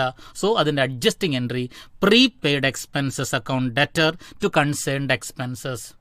ഉൾപ്പെടുത്തേണ്ടതല്ല മീൻസ് കുറയണം. ആദ്യമായിട്ട് ഇതിൻ്റെ ട്രീറ്റ്മെൻറ്റ് കൺസേൺഡ് എക്സ്പെൻസിൽ നിന്ന് പ്രീപെയ്ഡ് എക്സ്പെൻസിനെ കുറച്ച് കാണിക്കുക. രണ്ടാമതായിട്ട് നാം മുൻകൂട്ടി കൊടുത്തിരിക്കുകയാണ്, അതിൻ്റെ ബെനിഫിറ്റ് നമുക്ക് പിന്നീട് ലഭിക്കും. ആ സെൻസിൽ ഇത് അസറ്റാണ്. ഇതിനെ രണ്ടാമതായിട്ട് ബാലൻസ് ഷീറ്റിൻ്റെ അസറ്റ് സൈഡിലും കാണിക്കുക. അടുത്തൊരു അഡ്ജസ്റ്റ്മെൻറ്റ് അക്രൂഡ് ഇൻകവുമായിട്ട് ബന്ധപ്പെട്ടതാണ്. These are the income due but not received at all. ഇത്തവണ കിട്ടേണ്ട ഇൻകമായിരുന്നു, പക്ഷേ ഇതേവരെ കിട്ടിയില്ലെങ്കിലും അത് ഇത്തവണത്തേക്കുള്ളതാണ്. അതുകൊണ്ട് തന്നെ ഇത്തവണത്തെ ഇൻകത്തിൻ്റെ ഭാഗമായിട്ട് ഉൾപ്പെടണം. സോ അതിൻ്റെ adjusting entry accrued income account debtor to concerned income. ഇനി ഇതിൻ്റെ ട്രീറ്റ്മെൻ്റ് ആണ്. ഇത്തവണ ഉൾപ്പെടേണ്ട ഇൻകമാണ്, ഇൻകം വർദ്ധിക്കണം. സോ ട്രീറ്റ്മെൻറ്റ് നമ്പർ 1 കൺസേൺഡ് ഇൻകത്തിൻ്റെ ഒപ്പം പ്രോഫിറ്റ് ആൻഡ് ലോസ് അക്കൗണ്ടിൽ കൂട്ടിക്കാണിക്കുക. പിന്നീടോ കിട്ടാനുള്ള എമൗണ്ടാണ്, ഇതുവരെ കിട്ടിയില്ലെങ്കിലും കിട്ടാനുള്ളതാണ്, അസറ്റാണ്. ഇതിനെ ബാലൻസ് ഷീറ്റിൻ്റെ അസറ്റ് സൈഡിൽ കാണിക്കുക. മറ്റൊരു adjustment income received in advance. Next ഇയറിലേക്കുള്ള ഒരു ഇൻകം ഇപ്പോഴേ കിട്ടിയിരിക്കുന്നു. ആക്ച്വലി അത് ഇത്തവണത്തേക്കുള്ള ഇൻകം അല്ല. അത്രയും കണ്ട് ഇൻകം കുറയേണ്ടതായിട്ടുണ്ട്. അതുകൊണ്ട് തന്നെ അതിൻ്റെ adjusting entry concerned income account debtor to income received in advance. Treatment എന്താ? ഇത്തവണത്തേക്കുള്ളതല്ല, അതുകൊണ്ട് തന്നെ കുറയണം. സോ ട്രീറ്റ്മെൻറ്റ് നമ്പർ 1 കൺസേൺഡ് ഇൻകത്തിൽ നിന്ന് പ്രോഫിറ്റ് ആൻഡ് ലോസ് അക്കൗണ്ടിൽ കുറച്ച് കാണിക്കുക. പിന്നീടോ അർഹതയില്ലാത്ത എമൗണ്ട് മുൻകൂട്ടി കിട്ടിയതാണ്, നമ്മളെ സംബന്ധിച്ച് ഒരു ലയബിലിറ്റിയാണ്. ബാലൻസ് ഷീറ്റിൻ്റെ ലയബിലിറ്റി കാണിക്കുകയും ചെയ്യുക. ഏറ്റവും അവസാനം ഡിപ്രീസിയേഷനാണ്. Depreciation decrease in the value of fixed asset. ഒരു ഫിക്സഡ് അസറ്റിൻ്റെ മൂല്യത്തിലുണ്ടാകുന്ന കുറവിനാണ് ഡിപ്രീസിയേഷൻ എന്ന് പറയുന്നത്. സോ അത് ബിസിനസ്സിനെ സംബന്ധിച്ച് ഒരു ലോസ് ആണ്, അല്ലെങ്കിൽ എക്സ്പെൻസ് ആണ്. അതുകൊണ്ട് തന്നെ ആദ്യം ഇതിനെ പ്രോഫിറ്റ് ആൻഡ് ലോസ് അക്കൗണ്ടിൻ്റെ ഡെബിറ്റ് സൈഡ് കാണിക്കണം. അതിൻ്റെ adjusting entry depreciation account debtor to concerned asset. അതിൻ്റെ ട്രീറ്റ്മെൻറ്റ് ഇതിനെ ആദ്യമായിട്ട് പ്രോഫിറ്റ് ആൻഡ് ലോസ് അക്കൗണ്ടിൻ്റെ ഡെബിറ്റ് സൈഡ് കാണിക്കുക. രണ്ടാമതായിട്ട് കൺസേൺഡ് അസറ്റ് ബാലൻസ് ഷീറ്റിൽ എഴുതുമ്പോൾ അതിൽ നിന്ന് ഡിപ്രീസിയേഷൻ്റെ എമൗണ്ട് കുറച്ച് കാണിക്കുക. പ്രധാനപ്പെട്ട ചില അഡ്ജസ്റ്റ്മെൻറ്റ്സുകളാണ്. തീർച്ചയായിട്ടും ഇവ വളരെ ഗൗരവത്തോട് കാണേണ്ട ഒരു ചാപ്റ്റർ കൂടിയാണെന്ന് ഓർത്ത് വെക്കുക. നമുക്ക് നമ്മുടെ ഫോക്കസ് ഏരിയയിലെ അവസാനത്തെ അധ്യായത്തിലേക്ക് കടക്കാം. Computerised accounting system. ഇവിടെ ഒന്നും concept of computerised accounting system, comparison of manual and computerise accounting, advantages of computerise accounting system. അപ്പോൾ ആദ്യമായിട്ട് എന്താണ് computerise accounting system? Computerized accounting system is an information system that processes the financial transactions and events as per the generally accepted accounting principles to produce reports as per user requirements. അപ്പോൾ യൂസറുടെ requirement അനുസരിച്ച് generally accepted accounting principles പ്രകാരമുള്ള ട്രാൻസാക്ഷൻസിനെ process ചെയ്ത് റിപ്പോർട്ടുകൾ submit ചെയ്യപ്പെടുന്ന ഒരു accounting സംവിധാനത്തിനെയാണ് computerised accounting system എന്ന് പറയുന്നത്. പുതിയ കാലഘട്ടത്തിലെ എല്ലാ ബിസിനസ് സ്ഥാപനങ്ങളും ഒരു മാനുവൽ അക്കൗണ്ടിങ്ങിനെ റീപ്ലേസ് ചെയ്തുകൊണ്ട് കമ്പ്യൂട്ടറൈസ് അക്കൗണ്ടിംഗ് സിസ്റ്റമാണ് ഫോളോ ചെയ്യുന്നത്. അപ്പോൾ പണ്ടുണ്ടായ സിസ്റ്റമുണ്ട് മാനുവൽ അക്കൗണ്ടിങ്. ഇവ തമ്മിലുള്ള പ്രധാനപ്പെട്ട ഒരു കമ്പാരിസൺ കൂടി അറിയേണ്ടതായിട്ടുണ്ട്. എന്തൊക്കെ തമ്മിലുള്ള മാനുവൽ അക്കൗണ്ടിങ്ങും കമ്പ്യൂട്ടറൈസ്ഡ് അക്കൗണ്ടിങ്ങും കമ്പയർ ചെയ്യുമ്പോൾ ഒരു കാര്യം മനസ്സിലാവും, രണ്ടും അക്കൗണ്ടിംഗ് പ്രിൻസിപ്പിൾസിനെ അടിസ്ഥാനപ്പെടുത്തിയുള്ളതാണ്. മാനുവൽ അക്കൗണ്ടിംഗ് ആണെങ്കിലും കമ്പ്യൂട്ടറൈസ് അക്കൗണ്ടിംഗ് ആണെങ്കിലും. രണ്ടാമതൊരു കമ്പാരിസൺ എലമെൻ്റ് എന്ന് പറയപ്പെടുന്ന റെക്കോർഡിംഗ് ഓഫ് ട്രാൻസാക്ഷൻ ആണ്. മാനുവൽ അക്കൗണ്ടിങ്ങിൽ ബുക്സ് ഓഫ് ഒറിജിനൽ എൻട്രി വഴിയാണ് നാം കാര്യങ്ങളെ രേഖപ്പെടുത്താറുള്ളത്. എന്നാൽ കമ്പ്യൂട്ടറൈസ് അക്കൗണ്ടിങ്ങിൽ ഏതെങ്കിലും ഒരു അക്കൗണ്ടിംഗ് ഡാറ്റാബേസ് അല്ലെങ്കിൽ അക്കൗണ്ടിംഗ് സോഫ്റ്റ്വെയറിലൂടെയാണ് കാര്യങ്ങളെ റെക്കോർഡ് ചെയ്യാറുള്ളത്. ഇനി ക്ലാസിഫിക്കേഷൻ എങ്ങനെയാണ് എന്നുള്ളതാണ്. In manual accounting by posting into ledger accounts. Ledger അക്കൗണ്ടിൽ രേഖപ്പെടുത്തിക്കൊണ്ടാണ് മാനുവൽ അക്കൗണ്ടിൽ നാം ക്ലാസിഫിക്കേഷൻ നടത്താറുള്ളത്. അത് പലപ്പോഴും ഡ്യൂപ്ലിക്കേഷൻ ഓഫ് ഡാറ്റയ്ക്ക് കാരണമാകുന്നുണ്ട്. എന്നാൽ കമ്പ്യൂട്ടറൈസ് അക്കൗണ്ടിങ്ങിൽ അത്തരത്തിൽ ലെഡ്ജർ അക്കൗണ്ടുകളിലേക്ക് പ്രത്യേകം പോസ്റ്റ് ചെയ്യേണ്ട കാര്യമില്ല. ആയതിനാൽ അവിടെ ഡ്യൂപ്ലിക്കേഷൻ ഓഫ് ഡാറ്റ ഇല്ലതാനും. ഇനി എങ്ങനെയാണിത് സമ്മറൈസ് ചെയ്യുന്നതെന്നുള്ളതാണ് ഈ രണ്ട് സിസ്റ്റവും. മാനുവൽ അക്കൗണ്ടിംഗ് ആണെങ്കിൽ by balancing ledger accounts. Ledger അക്കൗണ്ടുകളെ ബാലൻസ് ചെയ്തുകൊണ്ടാണ് മാനുവൽ അക്കൗണ്ടിങ്ങിൽ സമ്മറൈസേഷൻ നടത്താറുള്ളത്. എന്നാൽ കമ്പ്യൂട്ടറൈസ് അക്കൗണ്ടിങ്ങിൽ ഇത്തരത്തിൽ സമ്മറൈസിന് വേണ്ടിയിട്ട് ലെഡ്ജർ അക്കൗണ്ടുകളെ പ്രത്യേകമായിട്ട് ബാലൻസ് ചെയ്യേണ്ട കാര്യമില്ല. ഇനി ഫിനാൻഷ്യൽ സ്റ്റേറ്റ്മെൻറ്റ് തയ്യാറാക്കുന്നതിൻ്റെ ബേസ് കൂടി അറിയണം. മാനുവൽ അക്കൗണ്ടിങ്ങിൽ ഫിനാൻഷ്യൽ സ്റ്റേറ്റ്മെൻറ്റ്സ് തയ്യാറാക്കണമെന്നുണ്ടെങ്കിൽ ട്രയൽ ബാലൻസ് പ്രത്യേകമായിട്ട് തയ്യാറാക്കേണ്ടതായിട്ടുണ്ട്. ട്രയൽ ബാലൻസ് അത്യാവശ്യമാണ്. എന്നാൽ കമ്പ്യൂട്ടറൈസ് അക്കൗണ്ടിങ്ങിൽ ഈ ട്രയൽ ബാലൻസിൻ്റെ ആവശ്യം പ്രത്യേകമായിട്ട് വരുന്നില്ല. ഇവയാണ് മാനുവൽ അക്കൗണ്ടിങ്ങിൻ്റെയും കമ്പ്യൂട്ടറൈസ് അക്കൗണ്ടിങ്ങിൻ്റെയും ഒരു കമ്പാരിസൺ. ഒരു കാര്യം കൂടി നമുക്ക് നമ്മുടെ ഈ ഫോക്കസ് ഏരിയയുടെ റിവിഷൻ്റെ ഭാഗമായിട്ട് അറിഞ്ഞിരിക്കേണ്ടതായിട്ടുണ്ട്. Advantages of computerise accounting system. ഈ കമ്പ്യൂട്ടറൈസ് അക്കൗണ്ടിങ് സമ്പ്രദായം ഉപയോഗിക്കുന്നതിൻ്റെ ഗുണങ്ങൾ എന്തൊക്കെയാണ്? നമുക്ക് പരിചയമുള്ള കാര്യം തന്നെയാണ്. ഒന്ന്, സ്പീഡാണ്. മാനുവൽ അക്കൗണ്ടിങ്ങിനേക്കാൾ ഫാർ മോർ ബെറ്റർ ആയിട്ട് ഇതിൽ കാര്യങ്ങൾ ചെയ്യാൻ സാധിക്കുന്നു എന്നുള്ളതാണ് ഒരു കാര്യം, സ്പീഡ്. രണ്ട്, ആക്യുറസി. റിസൾട്ട് കൂടുതൽ ആക്യുറേറ്റ് ആണെന്നുള്ളതാണ് ഇതിൻ്റെ മറ്റൊരു മേന്മ. നാം പറഞ്ഞു വരുന്നത് കമ്പ്യൂട്ടറൈസ് അക്കൗണ്ടിങ്ങിൻ്റെ അഡ്വാൻറ്റേജസ് ആണ്. രണ്ട് കാര്യങ്ങൾ പറഞ്ഞു, സ്പീഡും ആക്യുറസിയും. മറ്റൊന്ന് റിലയബിലിറ്റി. പൂർണ്ണമായിട്ടും വിശ്വസിക്കാം. എപ്പോഴാണോ നമുക്ക് ആവശ്യം ആ സമയത്ത് ഇത് ലഭിക്കും എന്നുള്ള അർത്ഥത്തിൽ നമുക്കിതിനെ പൂർണ്ണമായിട്ടും വിശ്വസിക്കാൻ സാധിക്കുന്നു എന്നുള്ളതാണ് ഇതിൻ്റെ മറ്റൊരു മേന്മ. Up to date information. എപ്പോഴാണോ നമുക്ക് വിവരങ്ങൾ ആവശ്യമായിട്ട് വരിക അതുവരെയുള്ള വിവരങ്ങളെ നമുക്കിതിലൂടെ ലഭിക്കും. മാനുവൽ അക്കൗണ്ടിങ് ആണെങ്കിൽ 1 year കാത്തിരിക്കണം ഒരു റിസൾട്ട് കിട്ടാൻ വേണ്ടിയിട്ട്. ഇവിടെ അങ്ങനെയല്ല, അപ് ടു ഡേറ്റ് ഇൻഫർമേഷൻ ആണ്. ഓരോ സെക്കൻഡിലും നമുക്ക് റിപ്പോർട്ടുകൾ ലഭിക്കുമ്പോൾ അതുവരെയുള്ള എല്ലാ വിവരങ്ങളെയും ഉൾപ്പെടുത്തിയാണ് നമുക്ക് റിപ്പോർട്ടുകൾ ലഭിക്കുക. That means it provides up to date information എന്നുള്ളത് ഇതിൻ്റെ മറ്റൊരു മേന്മയാണ്. Then scalability.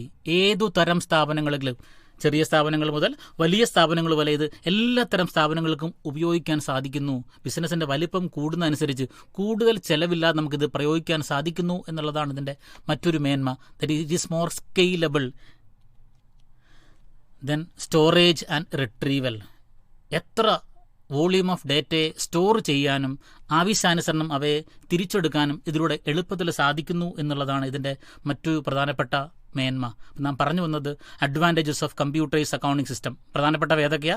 Speed, accuracy, reliability, up to date information, scalability. Next one, storage and retrieval. ഇതോടുകൂടി നാം നമ്മുടെ 1ാം വർഷത്തെ പരീക്ഷയ്ക്ക് കൂടുതൽ ഗൗരവമായി പരിഗണിക്കേണ്ട ഫോക്കസ് ഏരിയയെ നാം പൂർണ്ണമായിട്ടും വിശകലനം ചെയ്തിട്ടുണ്ട്. കൃത്യമായിട്ടും ഇതിലൂടെ കടന്നു പോകുക.